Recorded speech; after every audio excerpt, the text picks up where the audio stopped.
नमो तस्मै भगवते वरहतो सम्मा संबुद्धः. आज या ठिकाणी धम्मचाकरच्या समूह मुंबई याच्या माध्यमातून धम्मपद अठ्ठकथा व गाथा साप्ताहिक मालिका व या मालिकेचे प्रमुख मार्गदर्शक आदरणीय दयानंदजी मिसाळकर सर, पाली स्कॉलर व पाली साहित्य व बौद्ध धम्माचे अभ्यासक, त्याचबरोबर धम्मचाकरच्या समूहातील आयोजक आणि विशेष करून प्रत्येक साप्ताहिक मालिकेला उपस्थित असणारे सर्व श्रद्धा संपन्न, शील संपन्न उपासक, उपासिका, बालमित्र व पाली विभागाचे विद्यार्थी या सर्वांना नमो बुद्धाय जय हिंद. कार्यक्रमाला सुरुवात करण्या अगोदर सर्वप्रथम आपल्याला श्री दत्ताचे अनुसरण करायचे असते.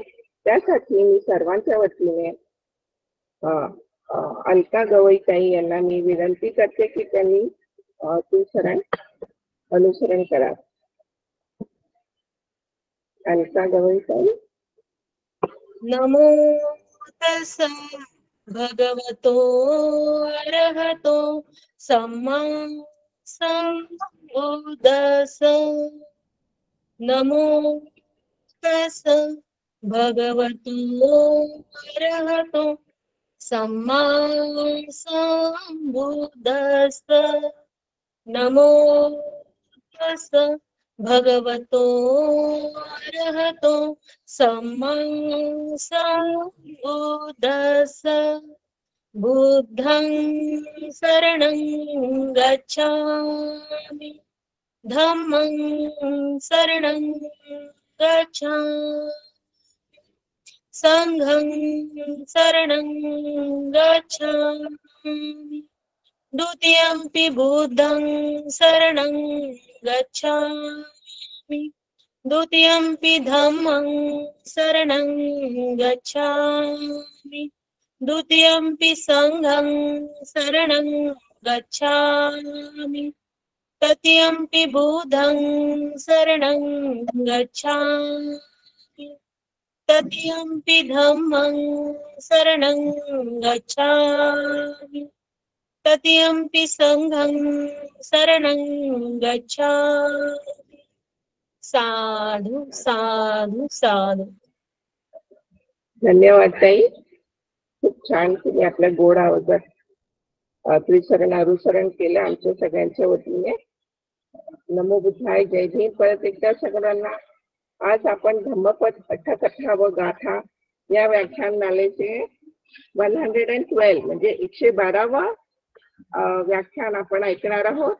आपले 20 वर्ग कंप्लीट झाले आणि आज आपण 21वा वर्ग कंप्लीट करणार आहोत. त्यासाठी आपले आदरणीय मार्गदर्शक आहेत आदरणीय सिद्धार्थ लभाने सर. त्यांचा थोडक्यात परिचय असा आहे की ते केमिकल इंजिनियर आहेत बी केमिकल मध्ये आणि MA पाली केलाय त्यांनी, नेट पास केला आहे. Work as a joint director industrial safety and health government of Maharashtra. आणि त्यांनी बरेच पालीमध्ये निबंध किंवा पेपर्स पाली डिपार्टमेंटला सबमिट केलेले आहेत. त्यांचा खूप गाढा अभ्यास आहे. तसंच ते मेडिटेटर पण आहेत आणि बरंच त्यांचा अभ्यास आहे बौद्ध धर्मावर. त्यांनी मला ताकीद दिली आहे की काही जास्त सांगायचं नाही, but I think he is a very good शील संपन्न, श्रद्धा संपन्न म्हणजे बौद्ध उपासक आहेत. त्यांना विनंती करते की पट्टीनका वर्गातील गाथा क्रमांक 302 ते 305 वज्जी पुस्तक भिक्खू वत्थू, चित्त गहपती वत्थू आणि चूर सुभद्दा वत्थू व एकविहारी स्थवीर वत्थू या चारी गाथे या चारी अठ्ठकथा आपल्याला अगदी सोप्या आणि सरळ भाषेत ते आपल्याला समजून सांगतील. याचा अनुभव आपण आधी पण घेतलेला आहे. तर I request sir to start the lecture. Thank you. Okay, thank you कल्पनाताई. नमो तस्स भगवतो अरहतो सम्मा संबुद्दस्स. आणि आता मी आपल्या ताईंनी सांगितल्याप्रमाणे 4 गाथांचा गाथा आणि अट्टकथा सांगायचा प्रयत्न करतोय.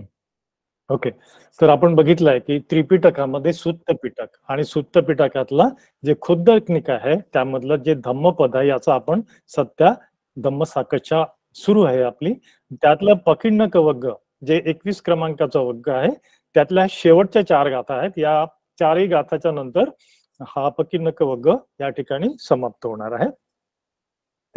तर आता आपण फक्त गाथा वाचून घेऊया आणि एक एक गाथेचा आपण विश्लेषण करत जाऊया. तर गाथा क्रमांक 302. दुपभजं दूर अभिरमं दुरावासा घरा दुखा दुःखो समान संवासो दुःखानुपतित अद्धगु तस्मा न च अद्धगु सिया न च दुःखा अनुपत्तितो सिया. ही गाथा क्रमांक 302 आहे. गाथा क्रमांक 303 आहे.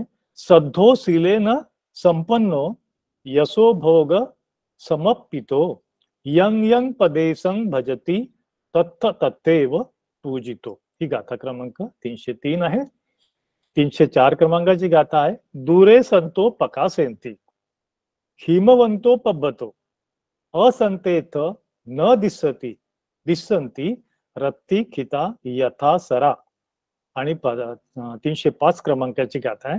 एकासनं एकसय्यं एको चरमतंदितो एको दमय मत्पानं वनंते रमितो सिया. या 4 गाथा आपण आता डिटेल मध्ये बघूया. सो गाथा क्रमांक 302 परत एकदा. दुपभजं दूर अभिरमं म्हणजे काय, तर दुपभजं जी प्रबज्जा घेतलेला जो व्यक्ती आहे प्रवज्जित आहे तो कसा आहे, दुपभजं म्हणजे त्याचं जीवन दुष्कर आहे, कष्टपूर्ण आहे. दूर अभिरमं म्हणजे त्या कष्टपूर्ण प्रवज्जित आयुष्यामध्ये रममान होणे अतिशय कठीण आहे. या ठिकाणी कठीण म्हटलेलं आहे, ते दुःख नाही म्हटलेलं आहे. परंतु दुरावासा घरा दुखा म्हणजे आवासामध्ये राहणे किंवा संसारामध्ये राहणे त्याला बुद्धांनी दुःख म्हटलेलं आहे. परंतु गृहजीवन हे दुःखकर आहे. मग पुढे म्हणतात की दुःखो समान संवासो म्हणजे समान संवासो म्हणजे आपल्या सोबत जे संसारात किंवा आपल्या गृहस्थी जीवनामध्ये आपल्यासारखेच इतरही लोक आपले फॅमिली मेंबर्स आहेत किंवा घरचे इतर आहेत किंवा नातेवाईक आहेत किंवा इतर ना आपले व्यवहारात ज्यांचा संपर्क येतो असे सगळे व्यक्ती यांच्यासोबत सुद्धा राहणं हे सुद्धा दुःख आहे. त्यामुळे दुःखा अनुपतित अद्धगु मीन्स टू काय म्हणतात त्याला, get involved with, go along with, त्याच्या सोबत जाणे किंवा त्याचा सहचारी बनणे. तर पुढे काय म्हणतात की दुःखा अनुपती अद्धगु, तर अशा दुःखदायी जीवनाचा हा जो प्रवास आहे तर म्हणजे संसारामध्ये राहणारा जो आहे की तुम्ही घरी राहता समाजात राहता तो हा सगळा जो प्रवास आहे हा तुमचा दुःखासोबतचा आहे. तस्मा न च अद्धगु सिया, तर हा जो अद्धगु आहे हाचा जो सहचारी प्रवास आहे दुःखासोबतचा तो काय आहे, काय करायला पाहिजे, नच दुःखा अनुपतितो सिया, तर हा जो प्रवास आहे अशा दुःखदायी जीवनाचा प्रवासी तुम्हाला बनलं नाही पाहिजे. त्या दुःखाला तुम्ही अद्धगु नाही केलं पाहिजे, दुःखाला सहचारी बनवू नये, अशी हा गाथेचा अर्थ आहे.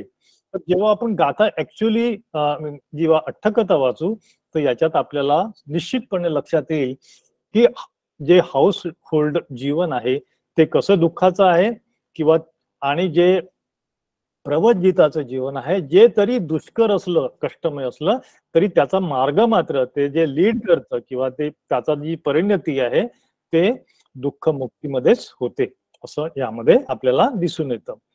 तर गाथा क्रमांक पहिली जी गाथा आहे याची रिलेटेड टू दिस वर्स त्याची जी अट्टकथा आहे ती आहे वज्जीपुत्तक भिक्खू वत्थू. तर वज्जीपुत्तक, आता हा वज्जी हा देश आहे त्यामधला जो पुत्र आहे आणि तो पुत्र आता काय झालेला आहे, भिक्खू झालेला आहे. त्या नावामध्येच आपल्याला ते कळून येतं. तर दुप्पभजं ती इमं धम्मदेशन सत्था वेसाली निस्साय महावने विहरंतो अय्यतर वज्रपुत्तकं भिक्खुं आरंभ कथेसी. तर ही जी कथा आहे ही कुठून सुरू होते, वैशाली मधल्या महावनामध्ये एक विहार करत असलेला वज्रपुत्र आहे जो भिक्खू झालेला आहे, त्या संदर्भातली ही कथा आहे. तंग संधाय उत्तम. तर काय घडतं, तर हा जो अय्यतर वज्रपुत्तको आहे, हा जो भिक्खू आहे, अय्यतर म्हणजे एक भिक्खू, त्याला असं विशिष्ट काही डिस्क्रिप्शन दिलेलं आहे म्हणून अय्यतरो. वेसालीय विहरती अय्यतरस्मी वनसंडे. आता आपल्याला वनसंडे हा शब्द वारंवार आलेला आहे. तर वनसंडे म्हणजे घनदाट जंगल आणि गाव याच्यामधलं जे ट्रान्झिशनल जी जागा असते, म्हणजे ज्या ठिकाणी गुरंढोरं चरायला जातात किंवा जंगलातली जे झाडं तोडून लाकूड तोडून आपल्याला इंधनासाठी किंवा इतर कामासाठी वापरात येतात, जंगलातले फळं आणतात जे लोक गावकरी. तर हा जो ट्रान्झिशनल काय म्हणतात सेक्शन आहे, म्हणजे डीप जंगल आणि गाव, त्याच्यामधला जो आहे त्या ठिकाणी तो त्याला म्हणायचं वनसंडे. तर हा जो भिक्खू आहे वज्रपुत्तक भिक्खू त्या वनसंडेमध्ये राहत होता. तर तेन खोपन समयेन वेसालीय सब्बरती क्षण होती. क्षण म्हणजे फेस्टिवल किंवा सण. तर सब्बरत्री पूर्ण रात्रभर एक वैशालीमध्ये सण साजरा होत होता. आणि अथको सो भिक्खू वेसालिया, तो भिक्खू त्या वेशालियामध्ये जे जे रात्रीचा सण सेलिब्रेट होत होता त्यामध्ये काय होत होतं, तुरीय ताळीत वादीन निघोस सद्दंग सुतवा. तर त्यावेळेस जे सेलिब्रेशन होत होतं तर त्यामध्ये काय होतं, तुरीय, तुरीय म्हणजे तोंडाने वाजवायचं जे एक वाद्य आहे ते तुरीय. ताळीत म्हणजे ज्याला आपण टाळ मृदंग म्हणतो किंवा टाळ एकमेकांच्या टाळी देऊन किंवा एकमेकावर आदळून झांजा झालं त्याला म्हणायचं टाळीत वादित. अशा प्रकारचं टाळीत आणि वादित हे सुरू होतं आणि त्याचा निघोष होत होता, म्हणजे सगळ्यांचा एक उद्घोष होत होता, एक छानपैकी त्याचं सेलिब्रेशनचा साऊंड त्या भिक्खूला ऐकू येत होता. सुतवा तंग सद्दंग सुतवा परिदेव मानो ताय वेलाय इमंग गाथंग अभासी. तर काय होतं की परिदेव मानून त्याला इतकं वाईट वाटतं. का वाईट वाटतं की अरे मी जंगलामध्ये एकटा बसलेलो आहे आणि हे लोक सेलिब्रेट करत आहेत, आणि तो असतो राजपुत्र आपल्याला पुढे दिसेलच. तर ते त्याच्या मनामध्ये तो काय गाथा म्हणतो, त्या कशी गाथा आहे बघा. तो म्हणतोय एकका मयंग अयरे अरण्ये विहराम. मी या अरण्यामध्ये एकटाच एकाकी पडलेला मी या ठिकाणी विहार करत आहे. अपविद्धव वनस्मी दारुकंग. वनस्मी दारुकंग, दारू म्हणजे लाकूड. अपविद्धंग, तर ज्याप्रमाणे फेकून दिलेलं लाकूड या जंगलात पडलेलं आहे. आता ते जंगलच लाकडांचं आहे आणि अशा जंगलामध्ये एखादी लाकूड जर फेकून दिलं त्याच्याकडे कोणीही लक्ष देणार नाही. ते दुर्लक्षित असं पडलेलं लाकूड आहे. एता दिसाय रत्तिया कोसू नामेही पापियो. तर ह्या रात्रीमध्ये, इतक्या सुंदर रात्रीमध्ये माझं याच्यापेक्षा अजून पापी व्यक्ती कोण असू शकतो, अशा पद्धतीचं तो स्वतःला परिदेव मानून अशा प्रकारचा तो त्याच्या मनामध्ये विलाप निर्माण होतो की अरे रे ही माझी काय अवस्था आहे, मी भिक्खू झालो आणि या वैशालीमध्ये इतका सुंदर सण साजरा होतोय. तर सो किर वजिरठ्ठे राजपुत्तो वारेन संपत्तंग रज्जंग पहायंग पबिज्जतो वेसालीय चातु महाराजिकेई सद्दी एकाबद्ध कत्वा सकल नगरे दजपटाखा आदी पटिमंदिते कोमुदिया पुण्यमाय. आता पुढे आहे अजून. तर तो हा जो पुत्र असतो, हा जो भिक्खू असतो, तो कसा असतो, वजीरट्टे राजपुत्र वारेनं, त्याला आता त्याचा टर्न आलेला असतो राजपुत्र बनाचा, राज्य करण्याचे त्याची पाळी आलेली असते.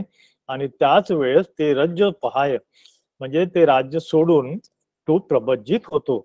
आणि प्रवज्जित झाल्यानंतर मग या सगळ्या नगरामध्ये प्रवेश झाल्यानंतर ध्वज पताका लावलेल्या येतात. आता आपल्याला माहिती आहे की ही जी नगरी आहे वैशाली ही अतिशय प्रसिद्ध नगरी आहे. कशासाठी? की सुंदर सुंदर कपडे घालणे किंवा सजणे, त्यांचे पोशाख, त्यांचं वाद्य, त्यांचं एकमेकांस सेलिब्रेशन्स किंवा उत्सव साजरे करणे, याच्यामध्ये हे जे वज्जी होते हे अतिशय रसिक अशा पद्धतीचे लोक होते. हे आपल्याला वारंवार आपल्याला दिसून येतं आपल्या पाली लिटरेचर मधून. तर त्याचाच हा एक भाग आपल्याला इथे बघायला मिळतो आहे. तर काय होतं की ही जी सब्बर अत्ती छनवारे, आता हे जे वाक्य आहे शेवटचं, ध्वज पताकादी पटिमंदिते कोमुदिया पुण्यमाया. आता पौर्णिमेचा दिवस आहे आणि सगळीकडे ध्वज पताका त्यांनी सजवलेला आहे गाव. सब्बरत्ती छणवारे वर्तमाने भेरिया दिनं तुरियानं ताळितानं निघोस विनांदीय वादितानं सद्दं सुत्वा. तर हा जो भिक्खू आहे, राजपुत्र असलेला, पूर्वीचा राजपुत्र असलेला जो भिक्खू आहे, त्यांनी हे सगळे वाद्य आणि तो आवाज ऐकलाय. भेरी आदिनं म्हणजे भेरी म्हणजे ढोल, तुर्य म्हणजे मगाशी बोलल्याप्रमाणे तोंडाने वाजवायचं वाद्य, ताळितानं टाळ मृदंग, निघोष त्याचा जो उद्घोष आहे, आणि विणा सुद्धा बघा, त्यावेळेस सुद्धा विणा सुद्धा होती. तर विणा आदिनं वादितानं सद्दं सुत्वा, हा जो आवाज ऐकून, निघोष ऐकून, तेसो अलंकतं पटियेसु, त्या अलंकर पटियत्तेसु म्हणजे अलंकृत नाही आहे तो, नखत किरण थाय विधी ओतीर्णेसु षट्ठी हत्ते महाचंकमे चंकम मानो गगन मज्जे ठितं पूर्णचंद्र दिसवा चंकम कोटियं फलकं निस्सायं ठितो. मग तो सगळं पूर्णचंद्र बघून आणि सगळीकडे त्याला पूर्ण सुंदर चंद्र दिसतो, पूर्णचंद्र दिसतो, सगळीकडे चंक्रमण करत असतो तो, आणि मग एका ठिकाणी चंक्रमण करता करता फलकं निस्साय ठितो, एका लाकडी फळीवर तो उभा राहतो आणि वेठन अलंकार विहरिता, तो कुठल्याही अलंकाराच्या विरहित असतो. वने छड्डित दारुकं विहंग अत्तभाव ओलोकित्वा. तर हा ज्याप्रमाणे जंगलामध्ये फेकून दिलेलं एक लाकूड, ज्याप्रमाणे त्याची अवस्था असते, असा त्याचा अत्तभाव ओलोकित्वा, ओळखून किंवा त्याचं अवलोकन करून एक देवता त्याचं अवलोकन करत आहे की याच्या मनात काय सुरू आहे. तर त्याच्या मनात काय सुरू होतो, अथी नु खो अय्यो अमेही लामकत्रो. लामक म्हणजे अत्यंत वाईट अवस्था असलेला, म्हणजे ज्याला म्हणजे अगदीच दुर्गती प्राप्त झालेला, अशी जी मनाची अवस्था आहे, फ्रस्ट्रेटेड अवस्था आहे. तर ती अवस्था, आणि याला तरुण जायला पाहिजे असं त्याला वाटतं की मी कसे तरुण जाऊ ही अवस्था, इतका तो दुःखी असतो. ती चिंतेतो, म्हणजे ती आता ही जी चिंतन सुरू आहे, तर पकतिया आरण्य आदि गुण युक्तोपी तस्मिखने अनभरित्या पीडितो एवमाह. अशा पद्धतीने त्याचं जी पीडा सुरू असते, तस्मी वनसंडे अधिवत्ताय देवता इमंग भिक्खू संवेजा सामिती. तर त्या देवतेला वाटते की या भिक्खू मध्ये मी का करू नये, याच्यामध्ये संवेग उत्पन्न का करू नये, याला प्रोत्साहन मी का देऊ नये, त्याला त्या देवतेला दया येते त्याची, तर त्या भिक्खूची. तर ती काय म्हणते बघा, त्याला कसं प्रोत्साहन देते. एककोव त्वं अरण्ये विहरासी. अरे भिक्खू, हे भिक्खू, तू एकको आहे, एकाकी पडलेला अरण्ये तू विहार करत आहे. अपविद्धं वनस्मी दारुकं, लाकडून फेकून दिलेल्या लाकडाप्रमाणे तू तिथे एकटाच पडलेला आहेस. तस्सने बहुका पिहयंती नेरयिका विह सग्ग गामिनं. परंतु हे जे खूप सारे लोक, बहुका पिहयंती म्हणजे काय, पिहयंती म्हणजे कशासाठी ते प्रिय मानत आहेत तुला, किंवा ते तुला किती तुझा म्हणजे हेवा करत आहेत. का हेवा करत आहेत की नेरयिका वियो सग्ग गामिनं, की या व्यक्तीला तर सगळं जाता येईल पण आम्हाला जाता येणार नाही. म्हणजे निरायामधले लोक तुझा हेवा करत आहेत, असं ती देवता त्याला सांगते की जरी तू आता या वाईट अवस्थेत जरी असलास, पण तुझा जो मार्ग आहे तो कोणीकडे आहे, सगळं गामिनं, तुझा जो प्रवास आहे तो स्वर्गाकडे म्हणजे उच्च लोकांकडे निश्चितपणे आहे. तर हे ऐकल्यानंतर उत्तम इमंग गाथं सुत्वा, आता ही जी प्रोत्साहन दिलेलं आहे या देवतेने, हे ऐकून इमंग गाथं सुत्वा पुनर्दिवसे सत्तारंग उपसंकमित्वा वंदित्वा निसिधी. मग हा जो भिक्खू आहे तर तो सत्तारांकडे जातो, तथागतांकडे जातो आणि सांगतो की मला काल अशा अशा पद्धतीची माझी वाईट अवस्था मनाची होती आणि देवता अशी अशी म्हणाली. त्यावेळेस सत्ता तंग पवती यत्वा घरावासस दुःखत पकासे तुकामो पंच दुःखानी समोधानेत्वा इमंग गाथं आह. काय म्हणाले मग तथागत त्याच्यावरती? त्यांचं सगळं ऐकून घेतल्यावर तथागत म्हणाले, जी आपण गाथा आतापर्यंत आता आपण वाचलेली आहे 302 क्रमांकाची, या ठिकाणी ती गाथा तथागत सांगतायत. दुःपभजन दूर दूर अभिरमं दुरावासा घरा दुःखा दुःखो समान संवासो दुःखानुपतित अद्धगु तस्मानच अद्धगु सिया नच दुःखानुपतितो सिया. म्हणजे की हे जे तुझं जे दुःख आहे हे तात्पुरतं आहे, पण हे जे आहे कष्टमय जीवन हे नक्कीच जे हाऊस होल्डर्स आहे त्यांच्या दुःखाचा इथे काहीही म्हणजे त्याच्यापेक्षा तुझं दुःख नाहीच आहे. तुझं तर फक्त हे टेम्पररी काय म्हणते पीडा आहे. इट इज नॉट अ दुःख बट इट इज अ दूर म्हणजे काय म्हणतात दुष्कर आहे, कष्टमय आहे. तर तू हे सहन केलं पाहिजेस आणि तू या दुःखातून बाहेर पडण्याचा ह्याच पद्धतीचा तुझा मार्ग आहे असं बुद्ध त्याला समजावून सांगतात. तर त्या ठिकाणी जे बसलेले इतर भिक्षू आणि इतर उपासक होते, देसना अवसाने सो भिक्खू पंचसु ठानेसु दसिते दुःखे निबिंदतो पंच ओर भाग्यानं पंच उद्दभाग्यानं संयोजनानी पदालेत्वा अर्हते पतिट्टहीती. तर ही जी बुद्धांनी दिलेली छोटीशी देशना आहे, त्या छोट्याशा देशनेने तो व्यक्ती, तो जो भिक्खू आहे त्याचे जे पंच ओरभागियान आणि उद्द ओरभागियान असे 5-5 10 संयोजन पदालेत्वा, हे सगळे जे संयोजन आहेत ते त्यांचे पूर्ण निघून गेले आणि तो जो भिक्खू आहे तो अर्हत्व त्याला प्राप्त झालं. तर मग त्या भिक्खूचे अजून पहिल्या वाक्यामध्ये काय लिहिलेलं आहे बघा. सो भिक्खू पंचसु ठानेसु दसिते दुःखे. 5 जे दुःख आहे हाऊस होल्डरचे ते दुःखे सुद्धा त्याला दिसून आले. कोणते 5? तर जे पंच उपादान खंड आहेत, रूप वेदना संया संखारा आणि वियान, हे जे पंचसु ठानेसु हे 5ही उपादान त्याला एक्सपिरियन्स करता आले, दर्शन झालं त्याचं. आणि हे निबिंदतो, याला ते ओव्हरक्रॉस करून किंवा त्याला डिस्ट्रॉय करून that person become arhat at that moment. अशा पद्धतीची ही पहिली वज्जीपुत्तक भिक्खू वत्थू या ठिकाणी संपूर्ण होते. तर गाथा क्रमांक 303 आपण पुढच्या गाथेकडे वळूया. ही अत्यंत सोपे शब्द आहे, त्याच्यामध्ये तुम्हाला लगेच समजेल. सद्धो शीलेन संपन्नो, तो श्रद्धा आणि शीलाने जो संपन्न असतो, यशो भाग समपितो, यश आणि संपत्ती भोग संपत्ती याचे समर्पण करतो, म्हणजे याच्यामध्ये तो स्वतःला बांधून ठेवत नाही. यंग यंग पदेसी भजती पदेसं भजती, ज्या ज्या प्रदेशामध्ये तो जातो त्या ठिकाणी तो भजती, त्याचं पूजन केलेलं जातं, त्याला त्याचा आदर सत्कार होतो. तत्थ तथेव पूजितो, त्याची त्या ठिकाणी पूजा केली जाते ज्या ज्या ठिकाणी तो जातो.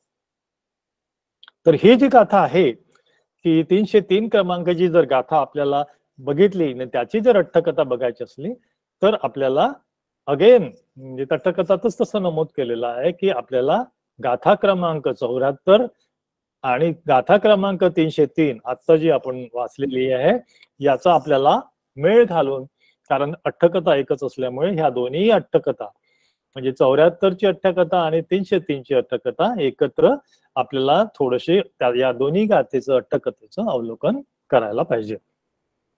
तर आपण सुरुवातीचं असे करू की गाथा क्रमांक 74 बालवग्गामध्ये आपली झालेली आहे, आपल्याला सगळ्यांनी ऐकलेली आहे, तरी पण आपण जेवढं रिपिटेशन कमी करता येईल किंवा त्याला थोडक्यात सांगता येईल त्या पद्धतीने मी सांगण्याचा प्रयत्न करतोय.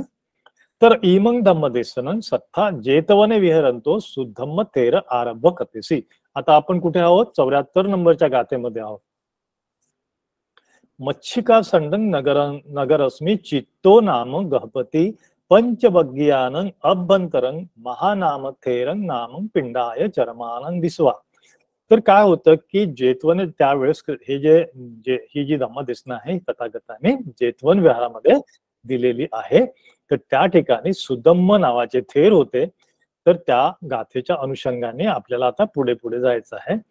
तर त्या ठिकाणी जेतवनाच्या जवळ मच्छिका संड नगर होतं. तर या नगरामधला चित्तो नाम गहपती होता. तर तो जो ग्रहपती आहे, चित्त ग्रहपती आपण म्हणून आता पुढे त्याला, तर तो पंचवग्य आपले जे आपल्याला माहिती आहेत पंचवग्गी भिक्खू, त्यापैकी महानाम थेरांची त्यांचं ते रस्त्याने चारिका करत असताना दिसतात ते.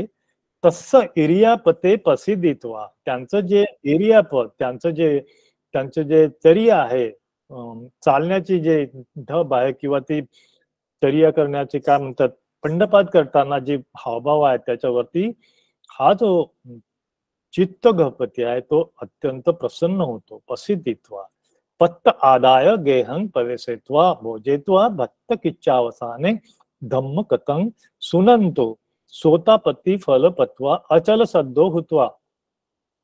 तर काय होतं की हा जो चित्त गहपती आहे ते महानाम थेरांचं पात्र घेतो आणि त्यांना विनंती करतो की थेर आपण घरी चला, आणि घरी जाऊन त्यांना भक्त किच्छ म्हणजे सगळे भोजन देतो आणि धम्मकथन सुनंतो. मग धम्मकथा त्यांच्याकडनं डिस्कोर्स ऐकतो.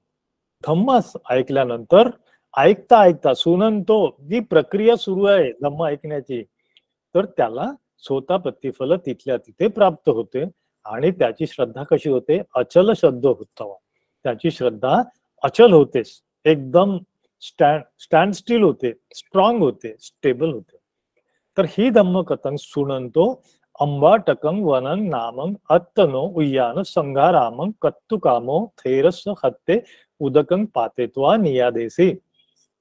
तर ना ते काय करतात की सोतापत्ती फल झालं आणि धम्म ऐकणं सुरूच आहे, तर त्याच वेळेस महानमथेरांना ते काय करतात, स्वतःचं जे अंबटक वन आहे ते उयान संघाराम कत्तुकाम, संघाराम बांधण्यासाठी थेरांना दान करतात. महानाम थेरांना तर दान करतानाची जी पद्धत होती ती कशी होती की त्या थेरांच्या हातावरती यांनी पाणी टाकायचं, पाणी ओतायचं, उदकं पातेत्व, पाणी ओतायचं आणि म्हणायचं की पतित ठितंग बुद्ध शासन, मी जे हे दान देतोय आणि या दानाने इथे बुद्ध शासन प्रतिष्ठित होवो. हे म्हणत असताना काय होतं की त्याच्या हातावर जे पाणी असतं ते पाणी टाकत आहेत चित्त गहपती थेरांच्या हातावर, आणि ते पाणी जमिनीवर त्याचे काही थेंब पडतात किंवा जे पाणी पडतं उदकं पर्यंतं कत्वा महापथवी कंपी. तर हे जे डिक्लेअर होत होतं की या ठिकाणी बुद्ध शासन प्रस्थापित होवो, तर ते पाणी जमिनीवर पडल्यानं ते ही जी पृथ्वी आहे, जमीन आहे, तिथे महाकंपन झालं आणि जे जणू काही त्या महापृथ्वीने प्रतिसाद दिला की हो खरंच इथे धम्म एस्टॅब्लिश होत आहे. तर अशा पद्धतीने ही महापृथ्वी कंपत झाल्यानंतर मग पुढे काय होतं बघा. तर मच्छिका संडे सुधम्म थेरो नाम नेवासिको अहोसी. तर या ठिकाणी जेव्हा जे उद्यान त्यांना दिलं, अंबटक वन दिलं, त्याच्यानंतर मग तिथेच ही घटना झाली. आणि मग अजून आता हे आपल्याला दुसरा संदर्भ येतो की याच मच्छिका संडे नावाच्या गावामध्ये सुधम्म थेर नावाचे थेर निवास करत होते. नेवासिको अहोसी. अपरेण समयेन चित्तस्य गुण कथं सुत्वा दे अग्ग सावका तस्य संगह कत्तुकामा मच्छिका संडं अगमनसु. तर त्याच गावामध्ये मच्छिका संड मध्ये 2 अग्रश्रावक त्या ठिकाणी आले. संगह कत्वा धम्माचा संग्रह किंवा धम्माचा एस्टॅब्लिश करायला, प्रचार करायला आले होते. तर हे अग्रश्रावक होते. त्यांचे नावं इथे दिलेली नाहीत, त्यामुळे आपण त्यांना फक्त इथे अग्रश्रावक समजूया. ओके. तर मग त्या अग्रश्रावकांना वंदित व्हा. त्या चित्त गणपतींनी काय केलं, वंदन केलं आणि काय म्हटलं, बनते सवे भिक्खू सहस्रेन सद्दी मम गे भिक्ख गणता. तुमचे सगळे सहस्रेन म्हणजे जे काही शेकडो भिक्खू आहेत, सहस्त्र आहेत, हजारो भिक्खू आहेत, मम घेवे गे भिक्खं गणता, माझ्या घरी येऊन आपण भिक्षा घ्यावी. श्रीमंत असतो तो चित्त गणपती, तर त्या अनुषंगाने आपल्याला कळेलच की तो किती श्रीमंत होता. पुढे त्याचा उल्लेख आलेलाच आहे. ती निमंत्रित्वा, मग त्यांना सगळ्यांना निमंत्रण दिलं. पच्छा नेवासिकं सुदम थेरंग, मग त्या ठिकाणी जे नेवासिकम जे निवासित असलेले सुदम थेर, त्यांना काय म्हणतात, तुम्हे पी भन्ते स वे थेरेही सद्दी आगच्छयात ती निमंतेसी. तर काय म्हणतात की हो सुदम थेर, आपण सुद्धा यांच्या भोजनासोबत आपण सुद्धा, आपल्याला सुद्धा निमंत्रण मी देत आहे.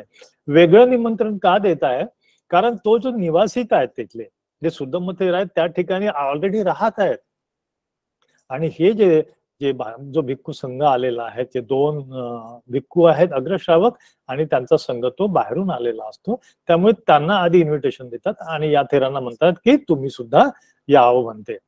तर त्याचा बघा राग किती आला त्यांना, सुदम थेरांना.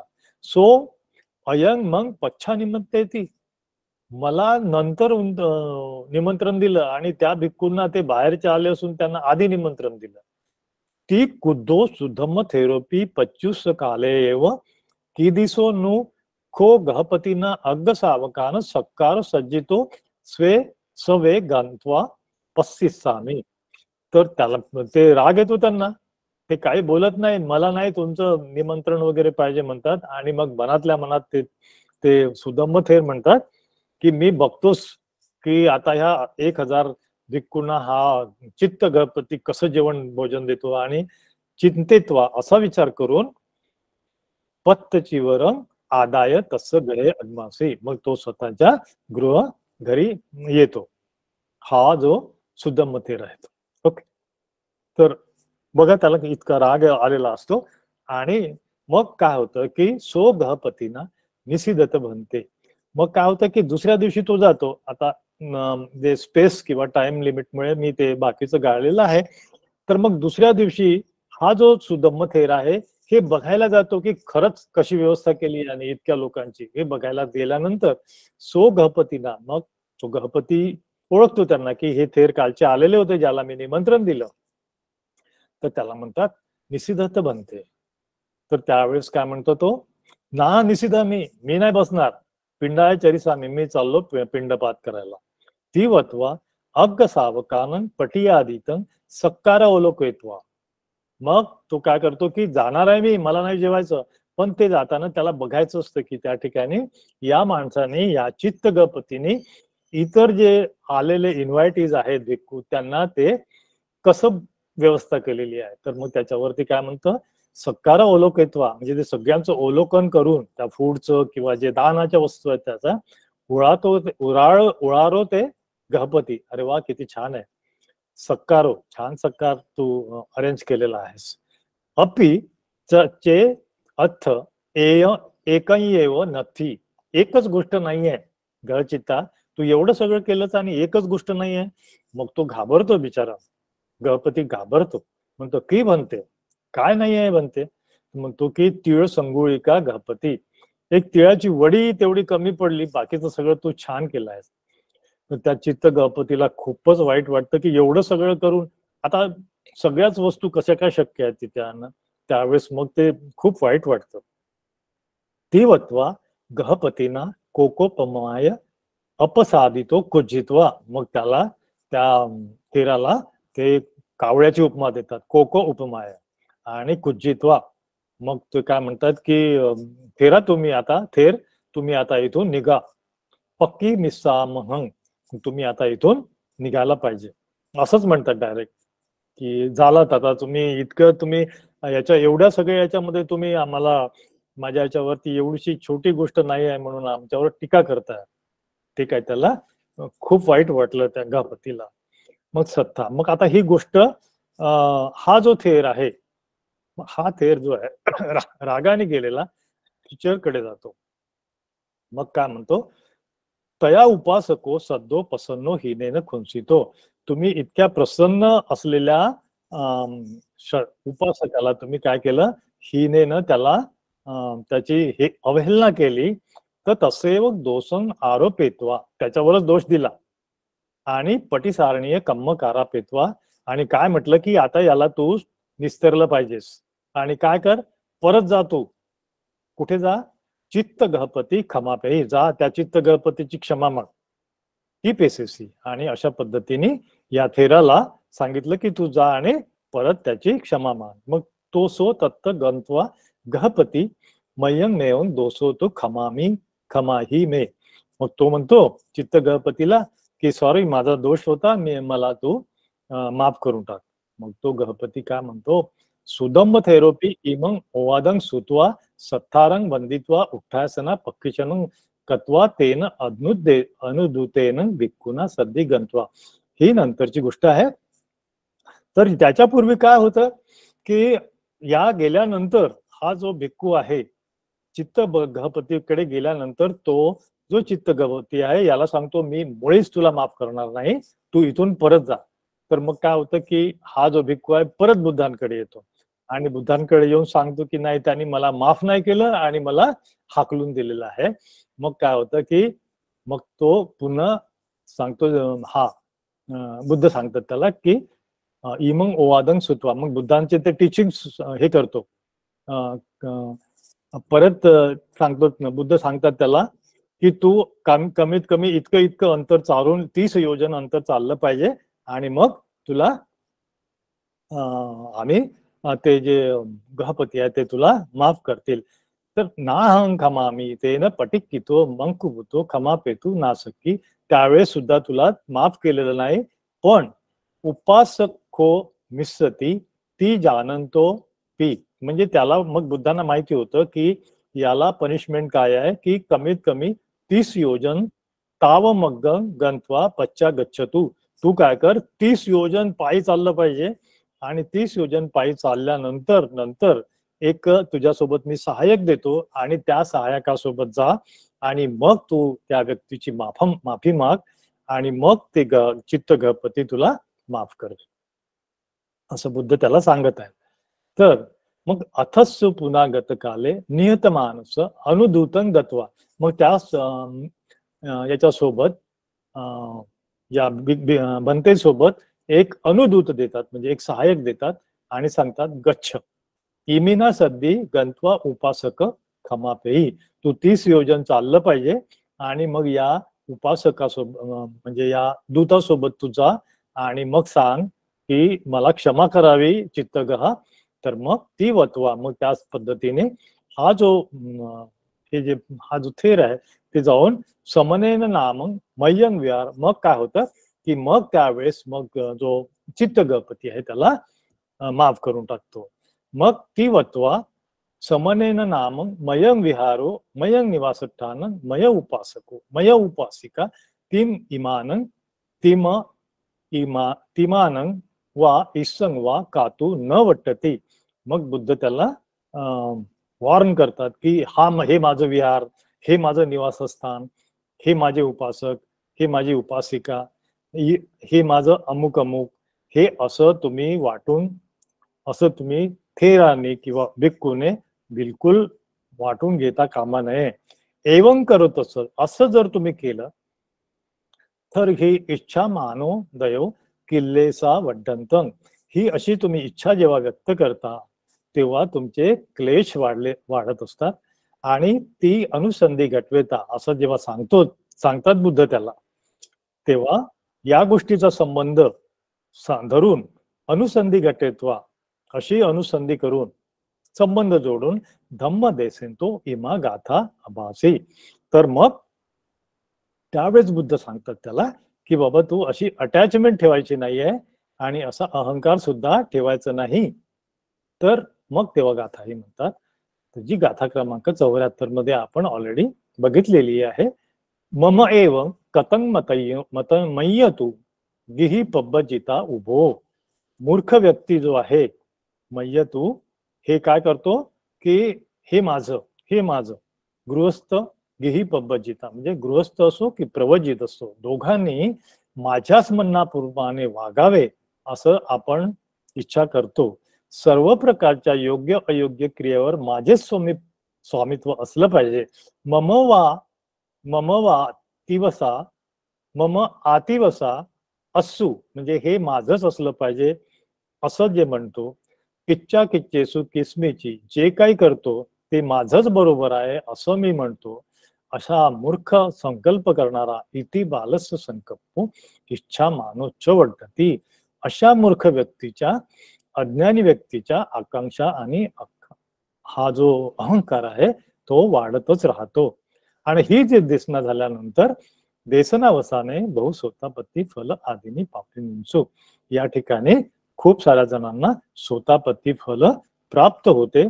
आणि त्याचबरोबर आता हा जो आहे थेर, याला ही गाथा सांगितलेली आहे. आणि पुढे काय होतं, सुदम्म थेर. आता हा जो थेर आहे याचं काय होतं बघा, इमंग ओवादंग सुत्वा. हे जे देसनावसाने बहु आहे म्हणजे ही जी देसना दिल्यानंतर खूप जणांना सोतापत्ती फल इत्यादी प्राप्त झालं. आता हा जो सुदम्म थेर आहे, जो ॲरोगंट असतो, तर हे जे ओवादंग सुत्वा सत्तारंग वंदित्वा, त्यांनी काय केलं की हे टीचिंग्स घेतल्यानंतर सत्तारांना त्यांनी वंदन केलं आणि मग उठायसना पदक्षिणकत्वा, तथागतांना प्रदक्षिणा केली.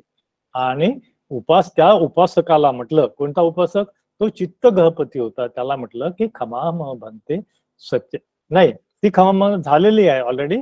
मग त्या उपासकेनं, मग त्या ठिकाणी तो उपासक असतो, चित्त गहपती पण असतो, तो काय म्हणतो की आता तू तर मला क्षमा मागितली, मी तुला माफ केलं, पण खमामह बनते माझ्याकडून काही जाई अजून चूक झाली असेल तर मला सुद्धा तुम्ही माफ करून टाकावं.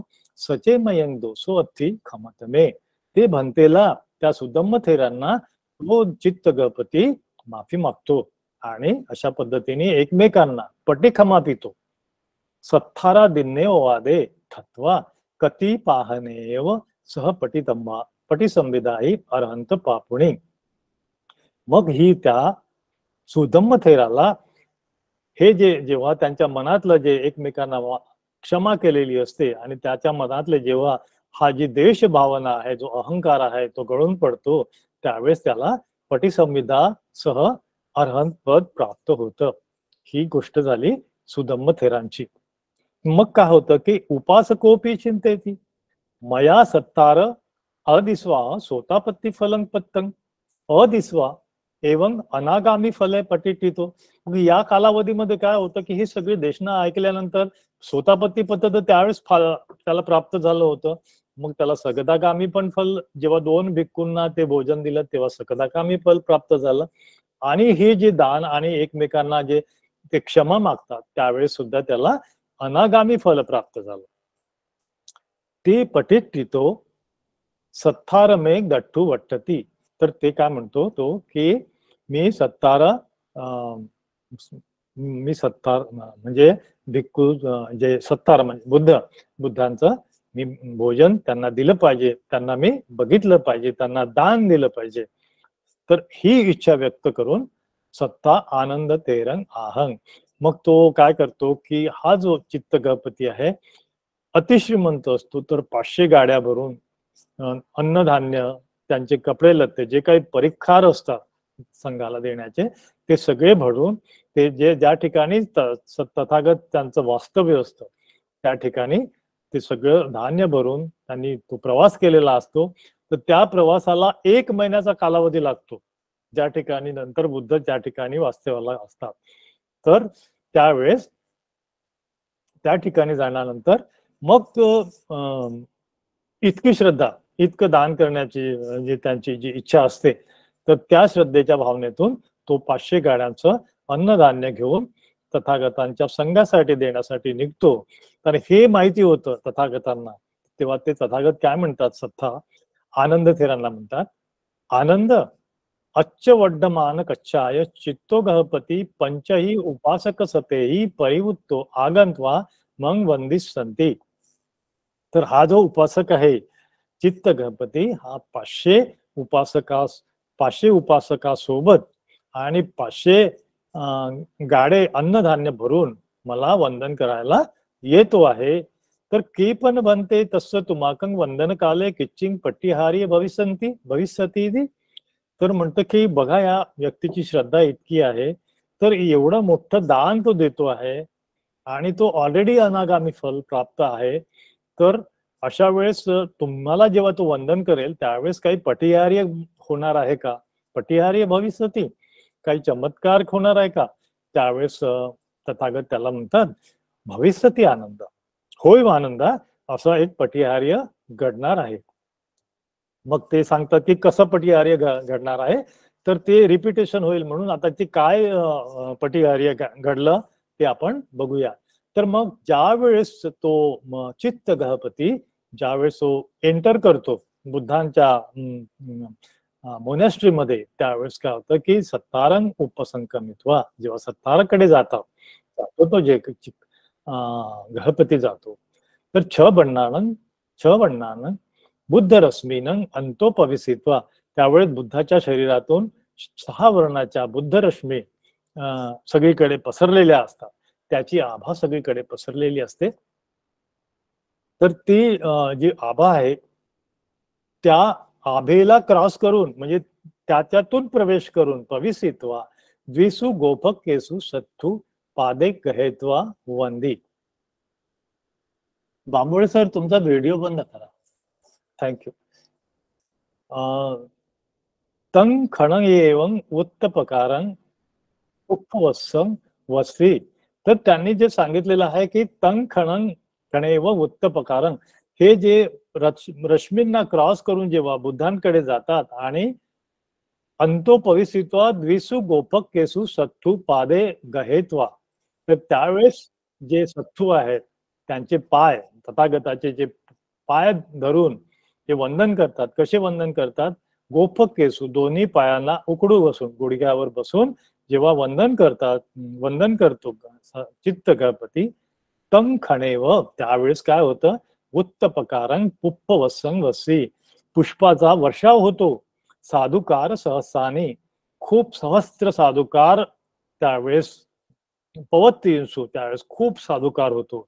आणि ही पुष्पवर्षा इतकी होते की ते पुष्पाचा जो ढीग आहे तो गुडघ्यापर्यंत सगळ्यांच्या पसरलेला असतो. अशा पद्धतीचं त्यावेळेस पटिहार्य घडलेलं असतं.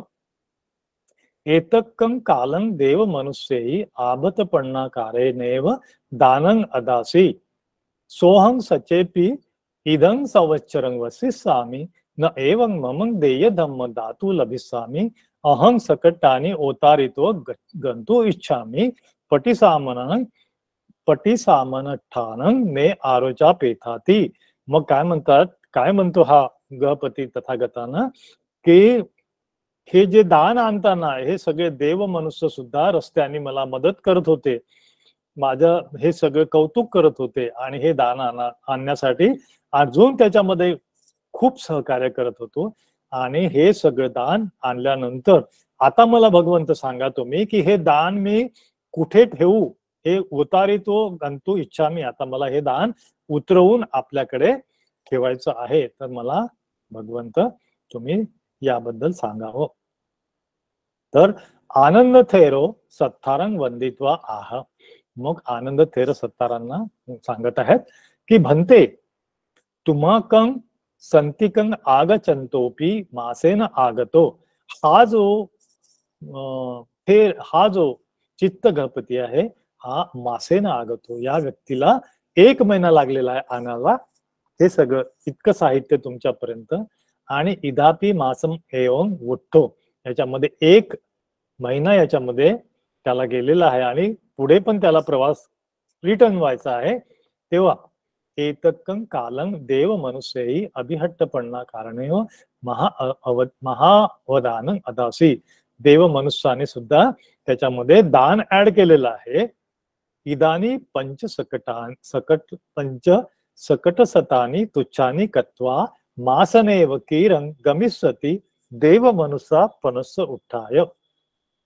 तर आनंद थेर सत्तारांना सांगत आहेत, टीचर्सना सांगत आहेत, काय सांगत आहेत की यांनी जे आणलेलं दान आहे हे कुठेतरी आपल्याला इतक्या सगळ्या देव मनुष्याने सुद्धा याच्यामध्ये हातभार लावलेला आहे. तर हे जे दान आहे हे कुठे आपण रिकाम केलं पाहिजे आणि यांना परत पाठवायचं आहे. त्यावेळेस तथागत म्हणतात की पंचसकटानेसी सत्तरतनेची पुरयंसू. तर हे जे दान आहे याच्यामध्ये हे सगळ्या ज्या रिकाम्या ज्या गाड्या जाणार आहेत याच्यामध्ये सत्तरत्नेही पुरयंसू, या ठिकाणी सगळ्या गाड्या 500 गाड्या याच्यामध्ये 7 प्रकारच्या रत्ना हे पूर्ण भरले जातील आणि तो चित्त गणपती रिकाम्या हाताने परत जाणार नाही असं त्यांना सांगितलं जातं. आणि त्या पद्धतीने मग ते पटियार्य त्या ठिकाणी सगळेजण बघतात, तिथले लोक बघतात. तर मग हे सगळं झाल्यानंतर तो हा तिथे प्रसंग तिथे संपतो. त्यावेळेस सो पुन अत्तनो आबतपण्णा कारेनेव किरण महाजन पटित जगतो गमिष्यति. अशा पद्धतीने ते पटितजनाचा तो जो कीर आहे म्हणजे तो जो चित्त गणपती आहे तो परत निघणार गमिष्यति. की पण बनते एतस्य तुम्हाकं संचितं संतिकं आगच्छन्त सेवाय सुकारो उपजती उदाऊ अय्यत गच्छन्तस्सपि उपजती. मग हे सगळं झालं, हे पूर्ण पटिहार्य झालं आणि खूप सारे त्याला त्यांचे जे 500 गाड्या काय म्हणतात त्याला पूर्ण सोन्या चांदीने आणि द्रव्याने भरून पाठवण्यात आलं. तेव्हाच हा जो आनंद विचारतो तथागतांना, आनंद थेर विचारतात सॉरी, की हे सगळीकडे शक्य आहे की फक्त तुम्हालाच बनते. तथागतांना विचारतात की हे तुम्हालाच वंदन करायला म्हणून घडलं आहे की दुसऱ्या ठिकाणी पण घडलं असतं. तर त्यावेळेस बुद्ध त्यांना उत्तर देतात, मम संतिकं आगच्छत सापी अय्यत गच्छंत सापी एतस्य उपजयतेव. म्हणजे आनंद त्या व्यक्तीचे पुण्यकर्म आणि त्याची जी श्रद्धा इतकी डीप होती, इतकी प्रगल्भ होती की त्याने दुसऱ्या ठिकाणी जरी ते अशा पद्धतीचं दान महादान केलं असतं त्या ठिकाणी सुद्धा अय्य ही उपासको सद्दो प्रसन्नो सप्पनशिलो. हा जो उपासक आहे, श्रद्धावान उपासक आहे, प्रसन्न आहे, शीलवान आहे, एव रूपो पुग्गलो, अशा पद्धतीच्या म्हणजे बुद्ध आणि त्याच्या श्रावकाच्या एव रूप म्हणजे त्या प्रमाणच्या ज्या ठिकाणी तो गेला असता त्या ठिकाणी यंग पदस भजती, त्या ठिकाणी त्याचा सन्मान झाला असता. तत्तसेव लाभ सत्कारो निभती, त्या ठिकाणी जाऊन त्याला लाभ सत्कार मिळाला असता. ती वत्वा असं सांगून तथागत ही मग पक्किण्णक वग्गो गाथा मह. तर आता ही पक्किण्णक वग्गातली आता जी 303 क्रमांकाची जी गाथा आहे ती या ठिकाणी तथागतांनी म्हटलेली आहे की सद्दो शीलेन संपन्नो, जो शीलाने आणि श्रद्धेने संपन्न आहे, यशो भोग समर्पितो, ज्याने आपलं यश आणि आपली संपत्ती समर्पित केलेली आहे, तो ज्या ठिकाणी जातो यंग पदेस भजते, त्या ठिकाणी त्याचा सत्कार होतो, त्याला मान मिळतो. तत्थेव पूजितो, त्याची पूजा केली जाते. अशा पद्धतीची हे देशना तथागत देतात. त्यावेळेस जे कोणी लोक तिथे आणि भिक्खूचा संघ त्या ठिकाणी बसलेला असतो त्या देशने अवसाने, ती देशना झाल्यानंतर बहु स्वतापत्ती फल आदीनी पापेणुंसेवती, त्या ठिकाणी खूप साऱ्या लोकांना स्वतापत्ती फल प्राप्त झालं. या ठिकाणी अशा पद्धतीने चित्त गहपती वस्तू ही या ठिकाणी पूर्ण झालेली आहे. ह्या आपण 2 गाथा बघितल्या, 302 आणि 303. आणि आता आपण 304 क्रमांकाची गाथा आपण घेऊया. ही पण थोडीशी मोठी आहे. तर ओके, 1 तास झालेला आहे, नो प्रॉब्लेम, वेळ आहे आपल्याकडे. तर गाथा क्रमांक 304. दुरे संतो पकासेंती, जे संत असतात, जे क्लेशमुक्त असतात, जे ट्रँक्युल झालेले असतात, शांत झालेले असतात, ते दुरून सुद्धा प्रकाशमान झालेले दिसतात. कसे? हिमवंतो व पब्बतो, ज्याप्रमाणे हिमाने बर्फाच्या म्हणजे बर्फाने आच्छादित झालेला पर्वत म्हणजे हिमवंतो पब्बतो, तर जो बर्फाच्छादित जो पर्वत आहे ज्याप्रमाणे कितीही दुरून बघितला तर तो कसा दिसतो, प्रकाशमान दिसतो, त्याचप्रमाणे हे जे संत आहेत, हे जे कुशल व्यक्ती आहेत, सत्पुरुष आहेत, ते सुद्धा तसेच प्रकाशमान दिसतात. परंतु असंतेत न दिसंती रत्तिखिता यथासरा. रात्री जर एखादा बाण अंधारामध्ये फेकला किंवा अंधारामध्ये मारला तर त्याचा कुठेही पत्ता लागत नाही, त्याची कुठे दखल घेतली नाही, तो कुठे गेला त्याचं काहीही कोणी सांगू शकत नाही. अशा प्रकारची अवस्था कोणाची असते, असंतेत. जो सत्पुरुष जो असतो तो कसा असतो, रात्री फेकलेल्या बाणासारखा कुठेही त्याचं अस्तित्व दिसत नाही किंवा तो त्याची दखल कोणी घेत नाही. ही कंपॅरिझन तथागताने या गाथेमध्ये सांगितलेली आहे. तर ही जी गाथा आहे, ही गाथा कुठे म्हटलेली आहे आणि का म्हटलेली आहे याची अट्टकथा आपण बघणार आहोत. या अट्टकथेचं नाव आहे चूळ सुबद्धा वत्तु. तर दूरे संतो इमं धम्म देशनं सत्ता जेतवने विहरंतो अनाथ पिंडकस देतरंग चूळ सुबद्ध नाम आरंभ कथेसी. तर ही जी कथा आहे ही चूळ सुबद्ध नावाच्या नावाने आरंभ होते. तर कसा आहे गोष्ट, अनाथ पिंडिकस किर दहर कालतो पठ्ठाय उग्ग नगरवासी उग्गो नाम सेठी पुत्तू सहायको असो अहोसी. तर अनाथ पिंडक आपल्याला माहिती आहे, तर अंगाथ पिंडक हे आहेत श्रावस्तीचे. ओके, आणि उग्ग नगरामधले कोण आहेत, उग्ग नाम सेठी पुत्तू. तर अनाथ पिंड इकडे आहे आणि दुसऱ्या गावचे उग्ग सेट्टी आहे. तर हे दोघंही सहाय्यक असतात, हे एकमेकांचे मित्र असतात. तर काय होतं, ते एकाचर्य कुले सिप्पं उग्गणंता अय्यमय्य कतिकं करिंसू. तर एकमेकांचं सोबत चिप्प उग्गणत्वा एकाचर्य कुले एकाच आचार्याकडून शिक्षण घेतलेलं असतं त्यांनी, आणि चांगले मित्र असतात आणि मग आपापल्या कामाला लागतात, आपापला व्यवसाय करतात आपापल्या गावाला जाऊन. ठीक आहे, एक आहे उग्गनगरचा आणि दुसरा आहे जेतवन किंवा याच्यामधला बरोबर जेतवनचा जे श्रावस्ती आहे तिथला. तर पुढे काय होतं, मग ते एकमेकांना जेव्हा भेटतात ना तेव्हा चर्चा काय करतात बघा. जसं आताही ती पद्धत किंवा ती आपल्याला प्रचलित जी पद्धत आहे ती आपल्याला या ठिकाणी दिसून येते. अम्हाकं वयपत्त काले पुत्त दितासु जातासु यो पुत्तस दितरंग वारेती तेन तस दिता दातब्बा.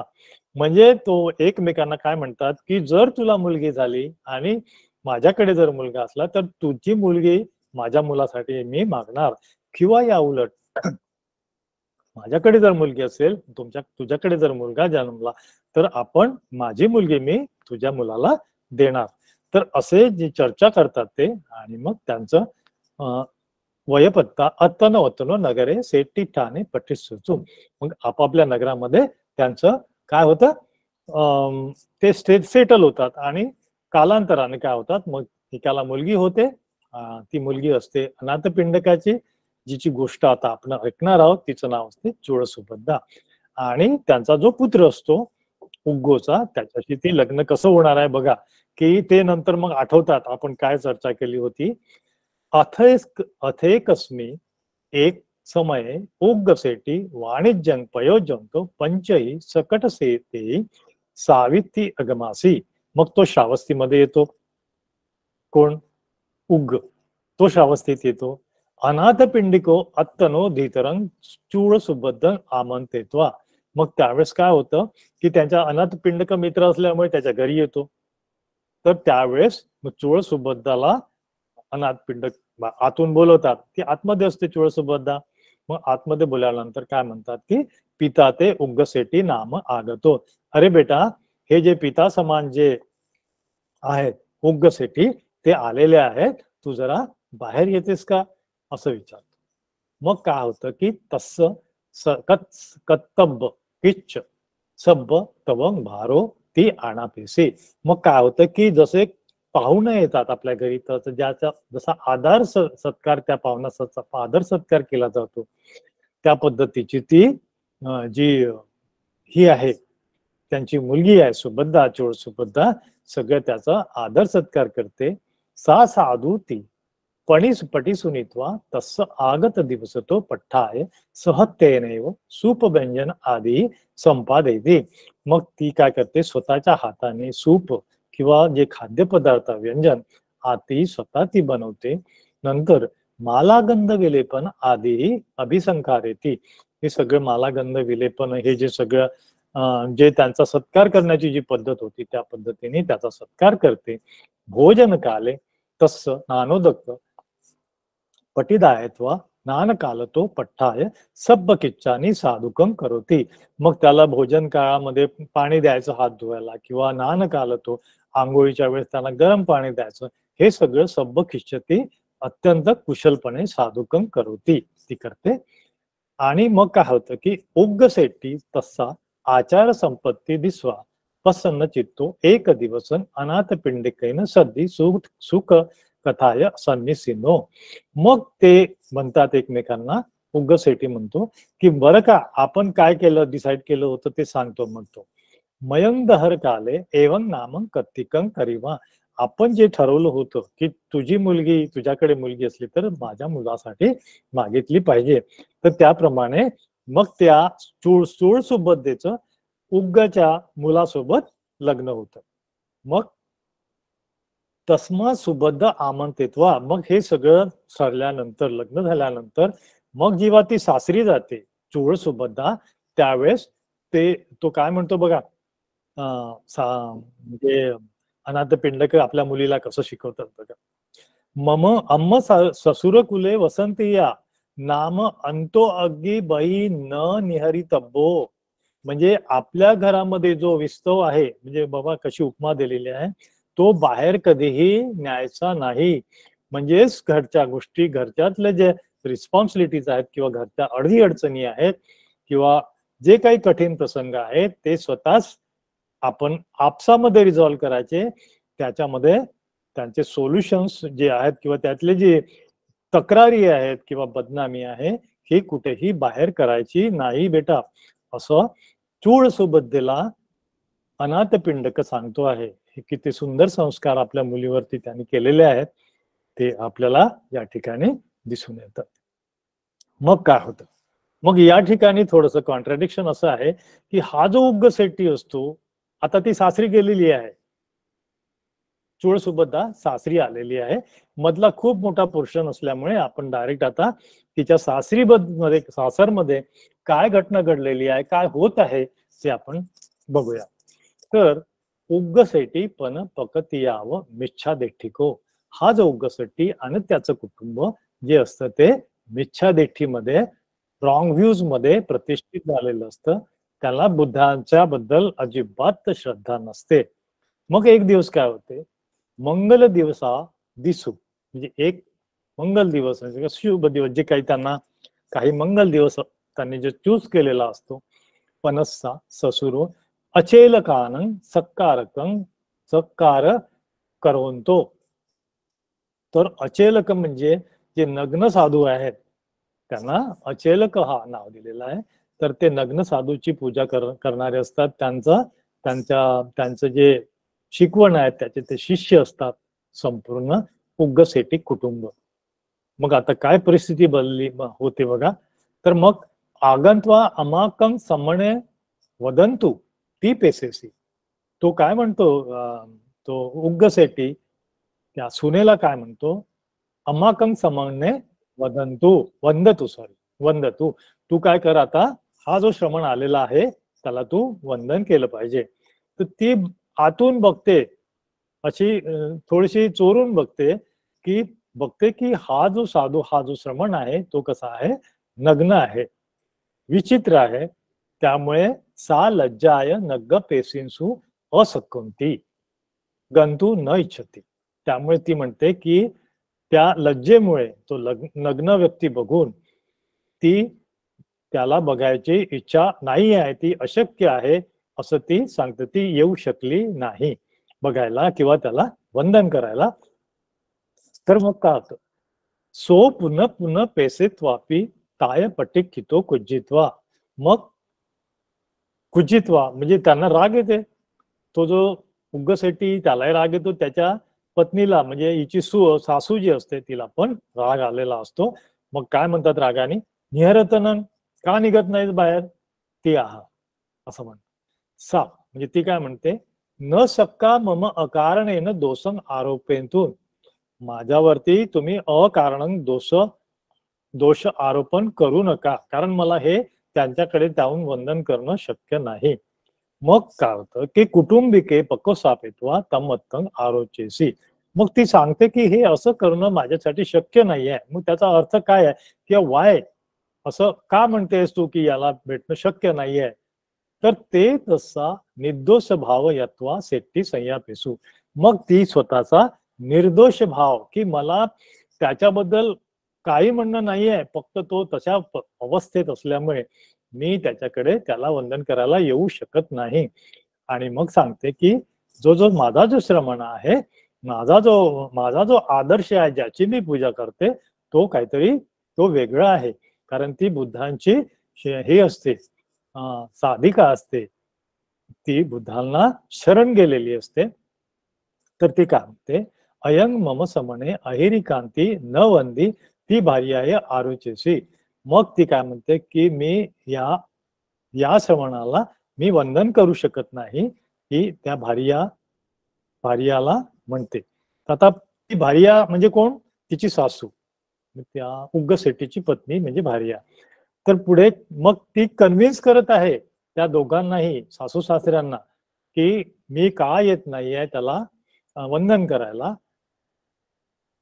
तर मग ती सासू काय म्हणते बघा, किदिसा नु खोई निस्सा समणा अतिवीय तेस पसंसती अथस्सा सुबद्धा बुद्धानच्चेव बुद्ध सावकानांच गुणे पकासेंती. मग ती म्हणते की कोणता तू इतकी प्रशंसा करते आहे, तो कोण श्रमण आहे, सांगतेस का जरा आम्हाला. हे सगळे चिडून म्हणत आहे. मग त्यावेळेस सुबद्धा बुद्धांचे गुण सांगत आहेत त्यांना. काय गुण सांगत आहेत की माझा जो आदर्श आहे, माझा जो सत्ता आहे, टीचर आहे, तो कसा आहे, संतींद्रिया संत मानसा संतं तेसं गतं ठितं ओचिक ओखित चक्षु मितबाणी ता दिसा समना ममं कायममं कायकम्मं सुचिं नेसं वाचकम्मं अनाविलं मनोकम्मं सुविद्धं ता दिसा समिता ममं. असा माझा श्रमण आहे. कसा आहे, त्याचे इंद्रिय शांत झालेले आहे, संतींद्रिय संत मानसा, ज्याचं मनस चित्त आहे ते ट्रँक्विल झालेलं आहे, शांत झालेलं आहे, तो प्युअर व्यक्ती आहे, त्याचं चित्त अत्यंत शुद्ध झालेलं आहे, अशी ती व्यक्ती आहे. संत तेसं गतं ठितं, त्या ठिकाणी त्याचं जे सगळं जे त्याच्यामधले जे क्वालिटीज आहेत, त्याचे जे विकार आहेत, ते सगळे शांत झालेले आहेत. ओखित चक्षु मितबाणी, हा तुमचा जो श्रमण आहे उघडा नागडा, हा एकमेकांकडे इतरांकडे टकटक बघतोय. आणि माझा जो सत्ता आहे तो कसा आहे, ओखित चक्षु म्हणजे त्याची जी नजर आहे ती कशी आहे, जमिनीकडे आहे. ओखित चक्षु मितबाणी, तो बोलत सुद्धा नाही, अतिशय मितभाषी आहे, अतिशय मृदू भाषेमध्ये जे काही सांगायचं तो सांगत असतो. ता दिस समणा, मला अशा पद्धतीचा तो श्रमण आहे माझा श्रमण. ता दिसा समणा मग पुढे सांगते ती कायकम्मं सुची न एसं, त्यांची जी काय आहे ती कशी आहे, शुद्ध आहे, सुची आहे. कायेचे कम्म शुद्ध आहे. वाचा कम्मं अनाविलं, अनाविल म्हणजे ज्याच्यामध्ये अजिबात मळ नाही आहे, निर्मळ आहे, अशी त्या व्यक्तीची वाचा आहे, त्या सत्ताची वाचा आहे. मनोकम्मं सुविद्धं, त्यांनी मनाचे जे मनोकम्म आहेत त्यांचे ते सुद्धा सुविशुद्ध आहे, विशुद्ध झालेले त्यांचे कम्म आहे. ता दिसा समना, अशा पद्धतीचा तो श्रमण, ता दिसा म्हणजे तसा दिसतो तो, त्या पद्धतीचा तो माझा श्रमण आहे, हे सांगते ती सुबद्धा सांगते आहे. चूळ सुबोधा सांगते आपल्या सासू सासऱ्यांना. आणि त्यावेळेस काय होतं की मग म्हणते की अथ नंग सक्का तव समणे आम्हा कमी तसे तू नाही, मग असं असेल तर तू आम्हाला तुझा जो सक्का आहे ते आम्हाला काय दिसणं शक्य आहे का? म्हणजे नुसतीच तू तारीफ करतेस की तुला प्रत्यक्ष तू दाखवू शकतेस का? मग ती म्हणते की हो वत्वा शक्का, म्हणजे हे शक्य आहे. ती बघते असं म्हणून ती काय करते, तेन ही यथा मयंग ते पस्सामंग तथा करोही, मग ते आम्हाला दिसतील असं तू काहीतरी कर. तुझा जो सत्ता आहे ते आम्हाला दिसला पाहिजे, तेव्हाच तुझ्यावर आम्ही विश्वास ठेवू, अशी ती सासू तिला सांगते. मग काय होतं की साधू, मग ती म्हणते की होय मी सांगायला तयार आहे. मग काय करते ती, बुद्ध प्रमुखस्य भिक्खू संघस्य महादानन महादानन संजेत्वा, खूप सारं दान महादान भिक्खूसाठी आणि त्यांच्या संघासाठी सज्जेत्वा म्हणजे तयार करून खूप सारं दान ती प्रिपेअर करते. आणि मग काय करते, उपरी पासाद तले ठत्वा, जे त्यांचा जो पासाद असतो, जो त्यांचा जो महाल असतो, प्रासाद असतो, त्याच्या उपरी थले म्हणजे वरच्या माळ्यावरती वरच्या ठिकाणी ठत्वा ठेवून जेतवन अभिमुखी सक्कच्च पंचपतिष्ठितेन वंदित्वा बुद्ध गुणे आवज्जेत्वा गंधवास पुप्पदुमेही पूजन कत्वा. ती काय करते की वरती सगळं ते दान जे साहित्य आहे ते घेऊन जाते आणि ज्या ठिकाणी जेतवन आहे त्या डायरेक्शननी, त्या जेतवना अभिमुखी सक्कच्च, सक्कच्च म्हणजे व्हेरी व्हेरी केअरफुली, अत्यंत श्रद्धेने. आपण नाही म्हणतो का सक्कच्च सुणंतु भासितम, please listen very very carefully. तर मी जे म्हणते ते सक्कच्च पद्धतीने सांगत आहे ती, तशी ती तिने अत्यंत काळजीपूर्वक ती व्यवस्था केलेली आहे. पंचपंथीठेन, मग ती योग्य प्रकारे म्हणजे पाचही शिलांमध्ये ती प्रतिष्ठित होऊन वंदित्वा, मग वंदन करते तिथून कोणाला, सत्ताला. ती आहे उग्गठाणाला आणि वंदन करते जेतवनामध्ये बसलेल्या तथागतांना. आणि ते बुद्ध गुणे जे आता बुद्ध गुण सांगितलेले आहेत ते बुद्ध गुण आवाज जेतवा. मग काय होतं की गंध वास पुष्प धूमे मधु, तर सुगंधित फुलं आणि पुष्प आणि धूपमाला, धूप धूमे ही पूजन करतो, अशा पद्धतीने ती पूजा करते तथागतांची. आणि म्हणते, काय म्हणते तथागतांना, तिथून आपल्या घरून भन्ते स्वातनाय बुद्ध प्रमुखम भिक्खू संघ निमंतेने, मी हे भिक्खू संघ, हे तथागता आणि तुमच्या भिक्खू संघासह मी तुम्हाला आपल्याला निमंत्रण देत आहे. इमिना मे संयानेन सत्ता निमंत्रित भाव जानातू, या माझ्या संज्ञेने, या माझ्या प्रार्थनेने, ही माझी जी मनातून इच्छा आहे जी मी सक्कच्चपणे व्यक्त केलेली आहे, त्याला तुम्ही निमंत्रित भाव माझा तुम्हाला जाणावा तुम्ही, आणि जाणून काय करावं. मग ते ही जी तिची वंदना आहे, ही जी इच्छा आहे ती तथागतांनी ऐकलेली असते. तर काय होते बघा, सुमन पुफ्फानं अठ्ठंग मुठ्ठीओ आकाशी खिप्पी, असं म्हणून ती काय करते की जे पुष्प आहेत ती अठ्ठमुठ्ठिया म्हणजे दोन्ही हाताने मुठ्ठीमध्ये ते पुष्प घेऊन मुठीमध्ये ती त्या जेतवनाच्या डायरेक्शननी उधळते. तर असे अठ्ठमुठ्ठिया म्हणजे 4 वेळा उधळते, म्हणजे ते 8 मुठ्ठी फुलांचं ती उधळण करते तथागतांच्या दिशेने. आणि पुफ्फानी गंत्वा चतुपरिसमध्ये धम्म देसंत देतंतस्स सथुन उपरी मालावितानं हुत्तानं हुत्वा अठ्ठंसु. तर काय होतं, हे सगळे पुष्प आहेत, पण त्यावेळेस जे आहेत ना चतुपरिसमध्ये धम्मदेशना सुरू असते, कोणाची, तथागतांची, तिथे सावस्थीमध्ये. तर त्या ठिकाणी हे सगळं फुलं जे आहेत त्या ठिकाणी जाऊन ते जे बुद्ध बसलेले आहेत त्या ठिकाणी सगळ्या ठिकाणी उपरी मालावितानं हुत्वा अठ्ठंसु, तथागतांच्या सभोवताल उपरी म्हणजे वरच्या दिशेने सगळे जाऊन स्थिर होतात, तरंगत राहतात. तर अशा पद्धतीचं एक विलोभनीय दृश्य त्या ठिकाणी तयार होतं. आणि असं हे दृश्य बघून त्या ठिकाणी त्याच वेळेस तस्मी खणे अनाथपिंड कोपी धम्मकथन सुत्वा, ही धम्मकथा ऐकत असतात तथागत जे सांगत असतात ते सुद्धा जो त्यांचं देसना सुरू असते ते ऐकत असताना मग त्यावेळेस त्याला वाटतं अनाथपिंडकाला की आता मला निमंत्रण करायचं आहे तथागतांना उद्याच्या भोजनाचं. मग ते काय म्हणतात की स्वातनाय सत्थारंग निमंतेसी. मग तो काय करतो, अनाथपिंडक त्यांना तथागतांना भोजनासाठी निमंत्रित करतो. मग सत्था काय म्हणतो बघा, अधिउत्तम मया गहपती स्वातनायंग भत्त, म्हणजे मी आधीच दुसऱ्या दिवशीचं भोजन ऑलरेडी मी माझं दुसऱ्याकडे मी ऍग्री झालेलो आहे, आधीच ते ठरलेलं आहे, माझं निमंत्रण उद्याचं ऑलरेडी झालेलं आहे. मग या अनाथपिंडकाला थोडं आश्चर्य वाटतं की इथे तर कोणीच निमंत्रण दिलेलं नाही आणि तथागत म्हणतात की निमंत्रण मला मिळालेलं आहे, त्यामुळे तू मला तुझं निमंत्रण उद्याचं देऊ नकोस असं सांगतात. तर मग पुढे काय होतं की भन्ते मया पुरे तर आगतो नत्ती कसू नको अधिउत्तम. मग तुम्हाला माझ्या आधी तर कोणी आलेलंच नाहीये, पण तुम्ही म्हणता की ऑलरेडी तुम्हाला निमंत्रण मिळालेलं आहे. मग त्यावेळेस मग तथागत सांगतात की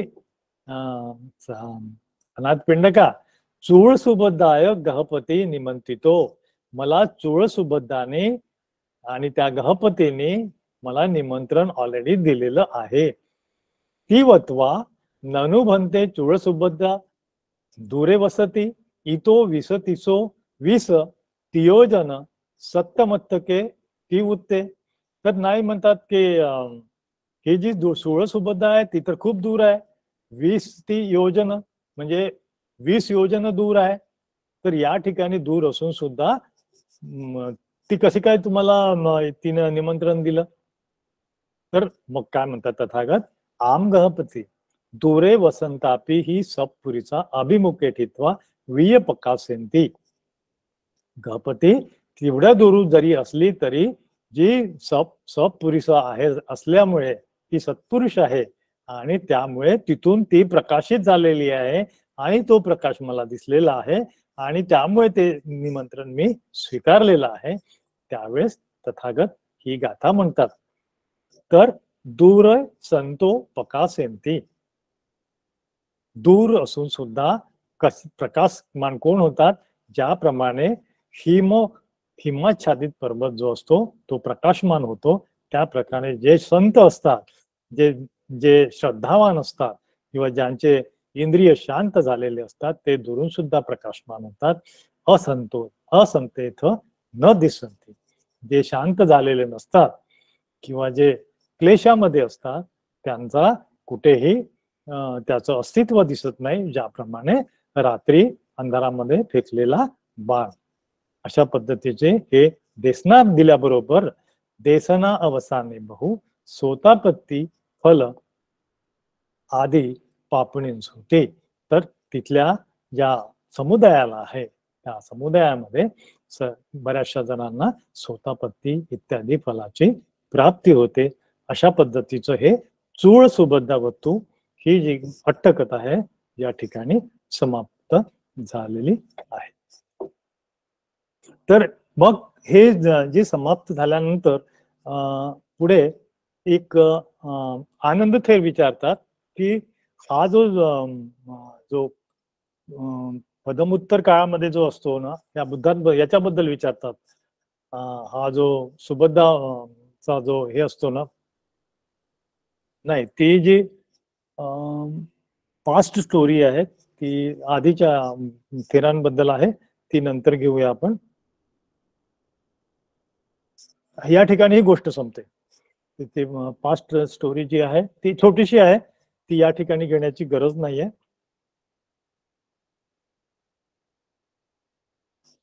तर या ठिकाणी ही गाथा संपलेली आहे. आता गाथा क्रमांक 305. तर 305 क्रमांकाची जी गाथा आहे ती आहे, एकासनं एकं सेयं एको चरमतंदतो एको दमयंत एको दमय मत्तानं वनंते रमितो सिया. तर एकासन, एकाच आसनाने राहिलेला, एक आसने, एकं सेयम म्हणजे एकटाच वास्तव्य करणारा. सेयम म्हणजे केवळ झोपणारा नाही, तर त्याचं विश्लेषण असं दिलेले आहे की एकटा वास्तव्य करणारा, एकटा विचरण करणारा, न थकता एकटा राहणारा. एको चरम चर मंदितो म्हणजे स्वतः एकट्यानेच चरण करणारा किंवा विचरण करणारा. स्वतःचे एकट्याने संयमन करणारा म्हणजे एको दमयं पत्तानं, दमयं मत्तानं, एकटा स्वतःचं दमन करणारा किंवा संयमन करणारा.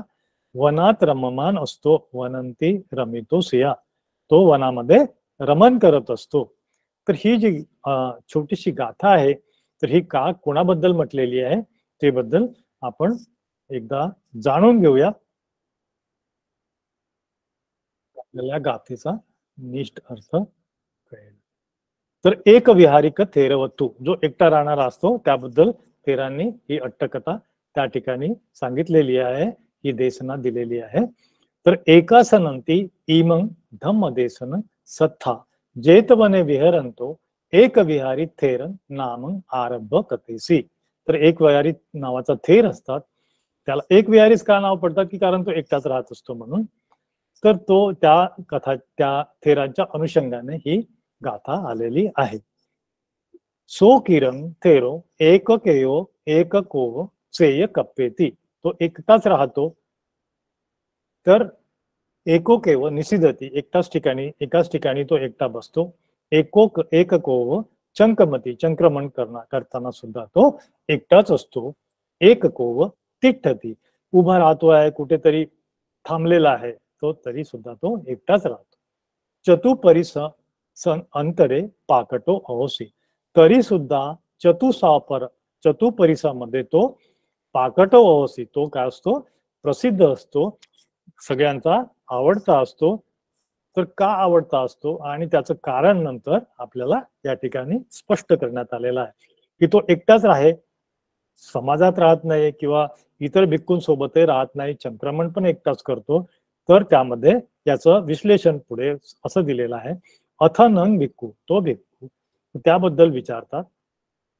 एवं म्हणते अथ नंग भिक्खू म्हणते एव रूपो नामायन थेरो, ह्या अशा एकटे राहण्यामुळे त्याचं नाव काय पडलेलं आहे, एक विहारी थेर असं त्याचं नाव पडलेलं होत. तर मग तथागत सारो आरोचेसू, मग याबद्दल तथागतांचं हे रिपोर्टिंग केलं जातं तथागतांकडे. बाकी भिक्खू म्हणतात की हा जो असा थेर आहे तो इतका तो एकटा राहतो तरी सुद्धा तो चतुपरिसामध्ये तो प्रसिद्ध आहे. चतुपरिसा आपण परत एकदा सांगतो, चतुपरिसामध्ये उपासक आणि उपासिका दोन झाले आणि भिक्खू आणि भिक्खुणी, हे जी चार ग्रुप आहेत लोकांचे, याला म्हटलेलं आहे चतुपरिसा. ह्या चतुपरिसेमध्ये हा जो भिक्खू आहे एकटा राहणारा, तो पाकटो आहे, प्रसिद्ध आहे, सगळ्यांना आवडता आहे. तर असं जेव्हा भिक्खू तथागतांना विचारतात तर तथागत काय म्हणतात, साधू साधू, वेल डन किंवा खूप छान असं म्हणतात. तस्स साधुकार दत्वा, असा साधुकार दिल्यानंतर मग सांगतात, भिक्खुना नाम पविवित्तेन भवितव्य, या ठिकाणी तो त्याचं जे भवित आहे म्हणजे विविधतेनं याला लवकरात लवकर याला मुक्त, हा क्लेशातून मुक्त होणार आहे, अशा पद्धतीचं त्याचं त्या तथागत त्याची गती सांगतात.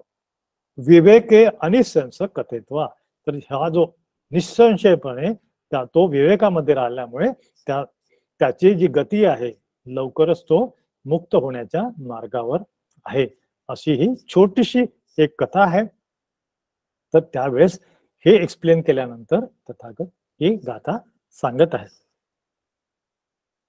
एकासनं एक सय्यो एक चरमतंदितो एको दमय मत्तानं वनंते रमतो सिया.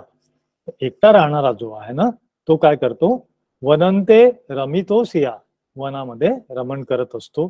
त्याला तो वनामध्ये रममान झालेला असतो. कशासाठी रममान झालेला असतो? त्याचा जो आर्य अष्टांगिक मार्ग चालण्याचा जो मार्ग आहे तो सुकर झालेला असतो, कारण तो जास्तीत जास्त स्वतःला त्या मार्गाकडे कॉन्सन्ट्रेट करू शकतो, त्या मार्गावरती अत्यंत सक्कच्च पद्धतीने वाटचाल करू शकतो.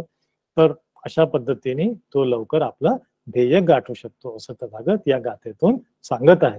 तर या ठिकाणी एकासनं एकसेयचा अर्थ परस्पष्ट केला आहे. तो म्हणजे भिक्खू सहस्र मज्जेपी मूल कम्मठान अविज्यहित्वा तेनेवं मनसी कारेन निसिन्नस आसनं एकासनं नामं. म्हणजेच सहस्र भिक्खू जरी असले आजूबाजूला तरी पण मूल कम्मठान, त्यांना जे कम्मठान मिळालेलं आहे त्याचं अविजिहित्वा, ते कम्मठान जरासही तो सोडत नाही किंवा त्याच्यापासून डिस्ट्रॅक्ट होत नाही, हे जर जो करत असेल अशा व्यक्तीला तथागतांनी एकासनं एकसेय अशा पद्धतीचा उपाधी किंवा एक प्रकारचं लेबल त्यांना त्याचं तसं एक्नॉलेज केलेलं आहे. त्याला त्यांनी म्हटलेलं आहे एकासनं एकसेय. तर अशा व्यक्तीला त्यांनी या दोन शब्दाचा अर्थ या ठिकाणी आपल्याला सविस्तर दिसून येतो आहे. तर ही जी देसना दिलेली आहे छोटीशी, या देसनेत शेवटी काय झालं? देसना अवसाने बहु सोतापत्ती फल आदिनी पात्वणींसुती. मग या ठिकाणी खूप सारा जणांना सोतापत्ती फल प्राप्त झालं. ततोपठ्ठाय, त्यानंतर महाजनो एक विहारिकम एवं पथ्यसेती. तर जो एक विहारिका आहे तो सुद्धा पथ्यसे, म्हणजे या सगळ्यांना एनकरेज मिळालं. काय एनकरेजमेंट मिळालं, प्रेरणा काय मिळाली की एक विहारी राहण्याचे किती मोठं महत्व आहे हे या ठिकाणी आपल्याला या गाथेमधून तथागतांनी सांगितलेलं आहे. अशा प्रकारच्या आपण ह्या 4 गाथा घेतलेल्या आहेत. तर पहिली गाथा होती वज्जीपुत्तक भिक्खुवत्थू. या ठिकाणी जे म्हटलेलं आहे तुप्पवज्जं दूरभीरम, हे जे आहे जे प्रवज्जा घेण्याचं जे काम आहे अतिशय दुष्कर आहे, कष्टाचं आहे. तरी सुद्धा प्रवज्जित जीवन कष्ट असले तरी ते दुःख मुक्तीकडे तुम्हाला घेऊन जाते. हे जे लोकांचं जे सुख आहे, जे आपण हाऊस होल्डरचं सुख बघतो, हे जे सुख आहे त्याच्या समोर अतिशय कमी आहे, कमी क्षणभंगूर आहे, असं या पहिल्या गाथेतून आपल्याला तथागतांची शिकवण दिसून येते. दुसरा जो चित्त गहपती वत्थू आहे त्याच्यामध्ये आपण बघितलं की सद्दो शीलेन संपन्नो, जो श्रद्धा आणि शीलाने जो संपन्न असतो त्याला सगळत्र पूजले जाते.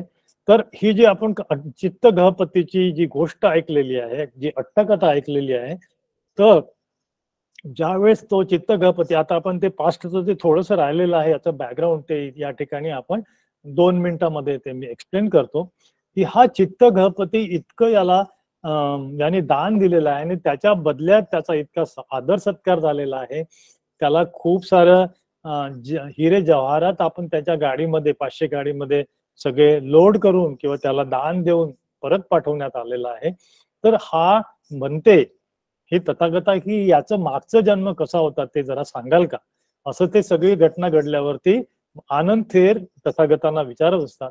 तेव्हा तथागत काय सांगतात बघा की हा जो चित्त गहपती आहे ना, तर पदमोत्तर बुद्धाच्या काळामध्ये याने एक इच्छा व्यक्त केली असते बुद्धांसमोर, त्या काळाच्या पदमोत्तर बुद्धांसमोर, की माझा असा जन्म हो तर की मी दरवेळेस भिक्खूला किंवा जो प्युअर होण्याच्या मार्गावर जेव्हा जो स्वतःचे क्लेश दूर करणारा जो संत आहे त्याला मी दान करण्यात माझं ध्येय साध्य हो, किंवा ती तशी माझी इच्छा आहे ती पूर्ण हो, अशी त्याने त्यावेळेस विश केलेली असते, इच्छा व्यक्त केलेली असते. मग काय होतं, हे झालं पदमोत्तर काळामधले त्यांनी इच्छा व्यक्त केलेली असते. त्यानंतर कश्यप बुद्धाच्या काळामध्ये तो परत जन्म घेतो आणि त्यावेळेस तो शिकारी असतो. त्याचा व्यवसाय असतो जंगलामध्ये जाऊन शिकार करणे. तर हा जो शिकार करत असताना ना त्यावेळेस त्याला जंगलामध्ये एक साधू पुरुष, डोक्यावर त्यांनी पारुपण घेतलेलं असतं, कव्हर केलेलं असतं डोकं, आणि तो ध्यान करत असतो एका गुहेमध्ये, एका दगडांच्या कपारीमध्ये. त्यावेळेस त्याला वाटतं की अरे या व्यक्तीला मी अन्न दिलं पाहिजे, हे जी माझी इच्छा आहे ती आपोआप त्याची उफाळून येते. आणि त्या ठिकाणी त्या ध्यानस्थ बसलेल्या त्या साधूला, मेडिटेटरला तो दान देतो, अन्नदान करतो. आणि अन्नदान केल्यानंतर मग ते जे पुण्यकर्म आहे ते त्याच्या सोबतच राहते. आणि ते सोबत जगत असताना त्याचा पुन्हा पुन्हा जन्म होऊन ह्या सिद्धार्थ गौतम बुद्धाच्या काळामध्ये त्याचा पुन्हा जन्म झालेला असतो. तो जन्म म्हणजे तो सिद्ध चित्त गहपती असतो, अतिशय श्रीमंत असतो आणि श्रद्धावान असतो.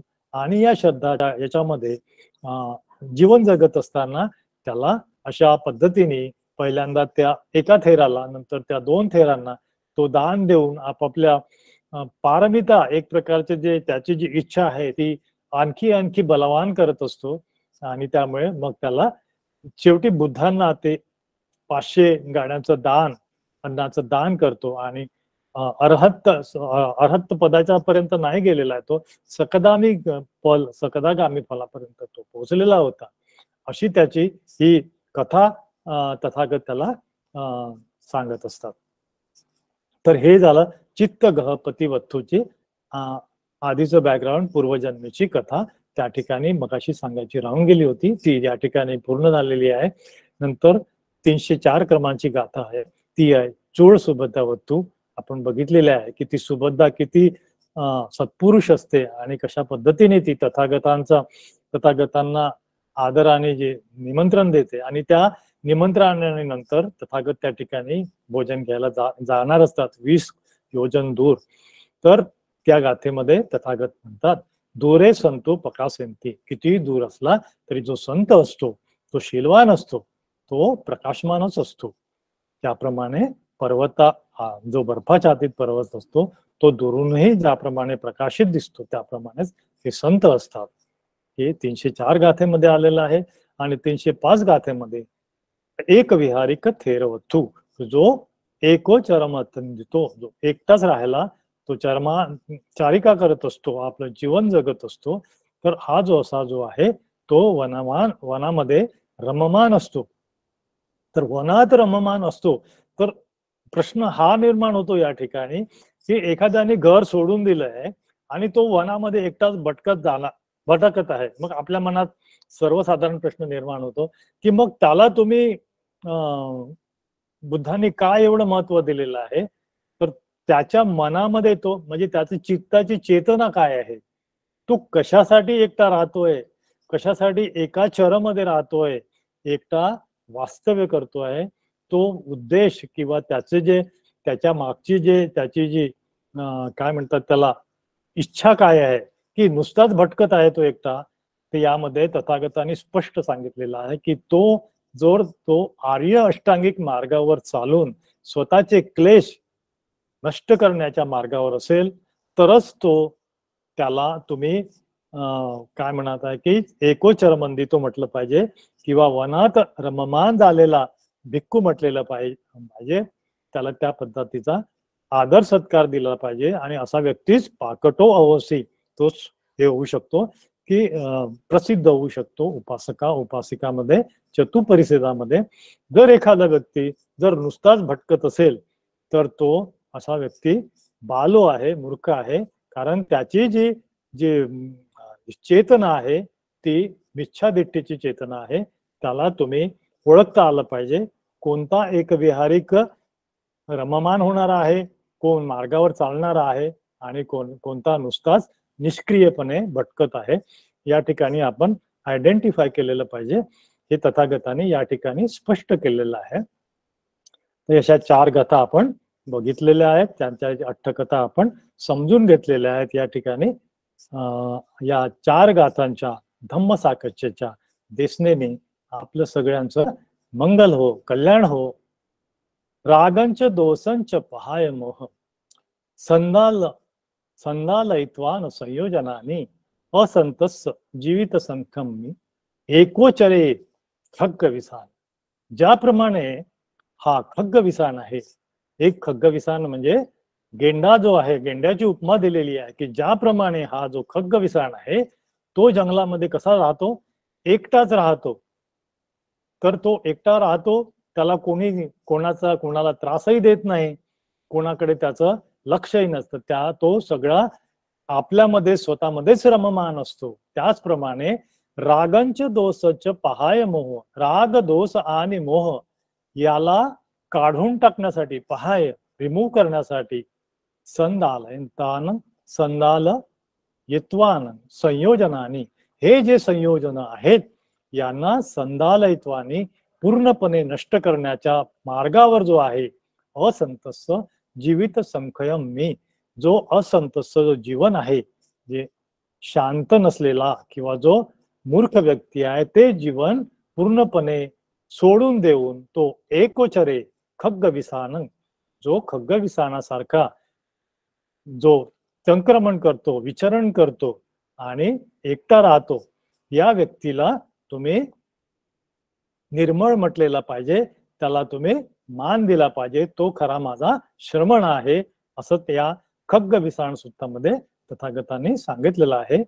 तर अशा ही आपली जे आजची धम्मसाकच्छा, हे जे धम्मश्रवण आपण केलेलं आहे, या धम्मश्रवणातून आपलं सगळ्यांचं मंगल हो, कल्याण हो. धन्यवाद. मला इथे आपण बोलू दिल्याबद्दल, मला ऐकून घेतल्याबद्दल सगळ्यांचे आभार. भवतु सर्व मंगल. साधू साधू साधू. छान धम्मदेशना तुम्ही सांगितली सर, आणि फारच सुंदर आणि सोप्या भाषेमध्ये चारी गाथा आणि त्याच्या अर्थकथा फारच सुंदर होत्या. साधू साधू, खूप सुंदर सर, फार छान, व्हेरी नाईसली.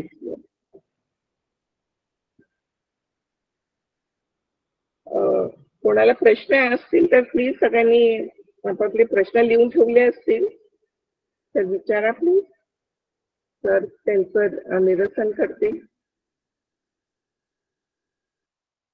पंकज सरांनी हात वर केलाय, प्लीज विचारू शकता तुम्ही आपला प्रश्न. पंकज सर बोला. हा, जय भीम, नमोबुद्धाय सर. जय भीम. फार आपल्याला साधुवाद, आपण फार चांगल्या पद्धतीने गाथा सांगितलं. सर मला हे विचारायचं आहे की हे प्रकीर्णक म्हणजे नेमकं काय, आणि हे चेतसिक मध्ये येतं का, आणि हे कशा प्रकारे जे प्रकीर्णक आहे यांना कसं ओळखायचं, प्रकीर्णक चित्त किंवा चेतसिक असेल तर? नाही, पकिर्णक या शब्दाचा अर्थ आहे मिसलेनियस. हा जो पकिर्णक वग्ग आहे, या ठिकाणी ज्या गाथा एकत्रित केलेल्या आहेत, या वग्गामध्ये विखुरलेल्या, म्हणजे आता जसं की हेच मोठं उदाहरण आहे की एक चित्त गहपतीची जी कथा होती ती गाथा क्रमांक 74 मध्ये होती, पण त्याचा काही पोर्शन, महत्वाचा पोर्शन राहून गेला होता त्या ठिकाणी. मग अशी जी गाथा राहिली ती मिसलेनियस मध्ये आली, आणि म्हणून अशा पद्धतीच्या ज्या गाथा आहेत, आता शेवटची गाथा मिसलेनियस आहे, ती कुठल्याच वग्गामध्ये न घेता त्यांनी या गाथे कॅटेगरीमध्ये घेतलेली. तर चित्त चेतसिकाचा तो जो वर्ग आहे, ते वर्ग क्लासिफिकेशन आहे, त्याच पद्धतीचा आहे की ज्या चित्त चेतसिका ज्या मिसलेनियस आहेत त्या वर्गामध्ये. आता तो अभिधम्माचा विषय असल्यामुळे आपण इथे त्याला जोडता कामा नये. पकिर्णक या शब्दाचा अर्थ आहे मिसलेनियस. Thank you sir. साधू साधू साधू. जय भीम सर. जय भीम. मला प्रश्न विचारायचा होता, तो चित्त गहपतींनी जेव्हा दान दिलं बुद्धांना, तेव्हा त्यांच्या पूर्ण 500 गाड्यात 7 रत्नांनी भरून परत गेल्या असं म्हटलं ना, तर ती 7 रत्न म्हणजे ते चक्रवर्ती राजाची रत्न होती, आणखीन काय होतं? 7 प्रकारचे, म्हणजे तसं न घेता या ठिकाणी त्या काळात जे प्रचलित रत्नाचे प्रकार जे काही असतील ते, त्याचा उल्लेख अट्टकथामध्ये मला तर या अट्टकथेत आढळला नाही. म्हणजे 70 रत्न ज्या असे म्हटलेले आहेत की हिरे, माणिक, मोती, जवाहरात, हे जे म्हणतो आपण, ज्या ज्या प्रकारचे होते त्या सगळे, सोनं, चांदी, दागिने, ह्या सगळ्या प्रकारचं जे धन होतं त्या गाड्यांमध्ये भरण्यात आलं होतं. Okay, thank you sir. आणि ते पंचवग्गीय भिक्खू बद्दल पण थोडीशी माहिती पाहिजे होती. पंचवग्गीय भिक्खू नाही का, महानाम, अजून कुठले आहेत, अस्सजित, नदी महानाम, हा, अस्वजित, कौंडिन्य अस्सजित, वगैरे. ओके, हे ठीक आहे. आहे. यापैकी जे महानाम होते, जे ऑलरेडी अर्हत झाले होते, ते अर्हत भिक्खू यांना दिसले चारिका करत असताना चित्तगणपतींना. त्यांना जे भोजनदान दिलं त्याच्यातून त्यांना सोतापती फल प्राप्त झालं. Okay, thank you sir. Thank you sir. साधुवाद. Rahul Bodhi has raised his hand. Okay, Rahul Bodhi विचारू शकता आपण प्रश्न. हा सर, जय भीम. जय नमोदय. भीम. जय भीम. मी सेशनला पूर्ण नव्हतो सर. हा. पण जितकं पण ते ऐकलं, खूप सुंदर तुम्ही विश्लेषण केलं आहे. सर, माझे एक थोडासा वेगळा प्रश्न होता हा. की आपण जे आतापर्यंत जितके भगवान बुद्धाचे मूर्त्या आणि जे पोस्टर वगैरे पाहत आहोत, ते सर्व ध्यान साधनेतच आहेत. हो. तर भगवान जेव्हा सम्यक संबुद्ध झाले, तर मग ते म्हणजे ध्यान करून म्हणजे झाले आहेत सम्यक संबुद्ध, हो. तर मग ध्यान म्हणजे कशाचे ध्यान करतात ते? त्यांचा ध्यानाचा जो विषय होता तो स्वतःवरती, जे तुमच्यामध्ये दुःखाचं जे कारण आहे त्यांनी स्वतःमध्ये शोधलं. जेव्हा त्यांनी क्लेश दिले शरीराला, जे इतर जी प्रचलित प्रथा होती त्यामध्ये ऑस्टॅरिटीज होत्या, म्हणजे टॉर्चर टू द बॉडी, पण ते न करता तेव्हा त्यांचे तेवढं सगळं करूनही जेव्हा दुःखाचा मुक्तीचा मार्ग त्यांना कळला नाही, त्यावेळेस दुःखाचा उगम कुठे होतो आणि दुःख नष्ट करण्याचा म्हणजे उगम आणि त्याचं कारण आणि त्याचा जो काय म्हणतात त्याला रिझल्ट म्हणण्यापेक्षा त्याचा पर्याय किंवा त्याचं सोल्युशन त्यांनी स्वतःमध्ये शोधलं. तर ते 4 जे आर्य सत्य शोधलेत, हे दुःख आहे, हे दुःखाचं कारण आहे, आणि हा दुःखाचा निरोध इथे होतो, आणि हा दुःखाचा निरोध करण्याचा जो मार्ग आहे तो आर्य अष्टांगिक मार्ग आहे. हा त्यांनी स्वतः शोधलेला आहे. यासाठी जे त्यांना कॉन्सन्ट्रेट करावं लागलं, ध्यान करावं लागलं, स्वतःच्या चित्तामध्ये आणि शरीरामध्ये जे काही घडत आहे, उत्पाद होत आहे, व्यय होत आहे, उदयव्यय होत आहे, यावर त्यांनी सखोल रिसर्च केलेला आहे. म्हणजेच त्यांना ध्यान प्राप्ती झालेली आहे. नाही सर, सम्यक संबुद्ध झाल्यानंतर पण त्यांनी ध्यान केलं का? हो, नक्कीच. प्रत्येक म्हणजे त्यांनी सांगितलं ना की ध्यान हे करतच राहणार, ते रोज ध्यान करायचे ना. धन्यवाद सर. साधू साधू. आपण कार्यक्रमाची सांगता करूया. धन्यवाद सर, धन्यवाद. खूप छान तुम्ही सगळ्यांच्या प्रश्नांची उत्तरं पण दिली. आणि म्हणजे धम्मसाकरच्या ग्रुपने हा जो उपक्रम सुरू केला आहे त्याच्यामुळे प्रत्येक घराघरामध्ये धम्म जातो आहे, धम्माबद्दल माहिती होत आहे, उत्सुकता वाढते आहे, आणि त्या मार्गावर सगळे जात आहेत. त्याबद्दल धम्मसाकरच्या ग्रुपला पण खूप खूप धन्यवाद. आणि आपण याची सांगता करूया धम्मपालन गाथेने. आणि मी अलका गवईताईंना विनंती करते की त्यांनी शरणागती व धम्मपालन गाथा मी हा सेशन सांगता करावा.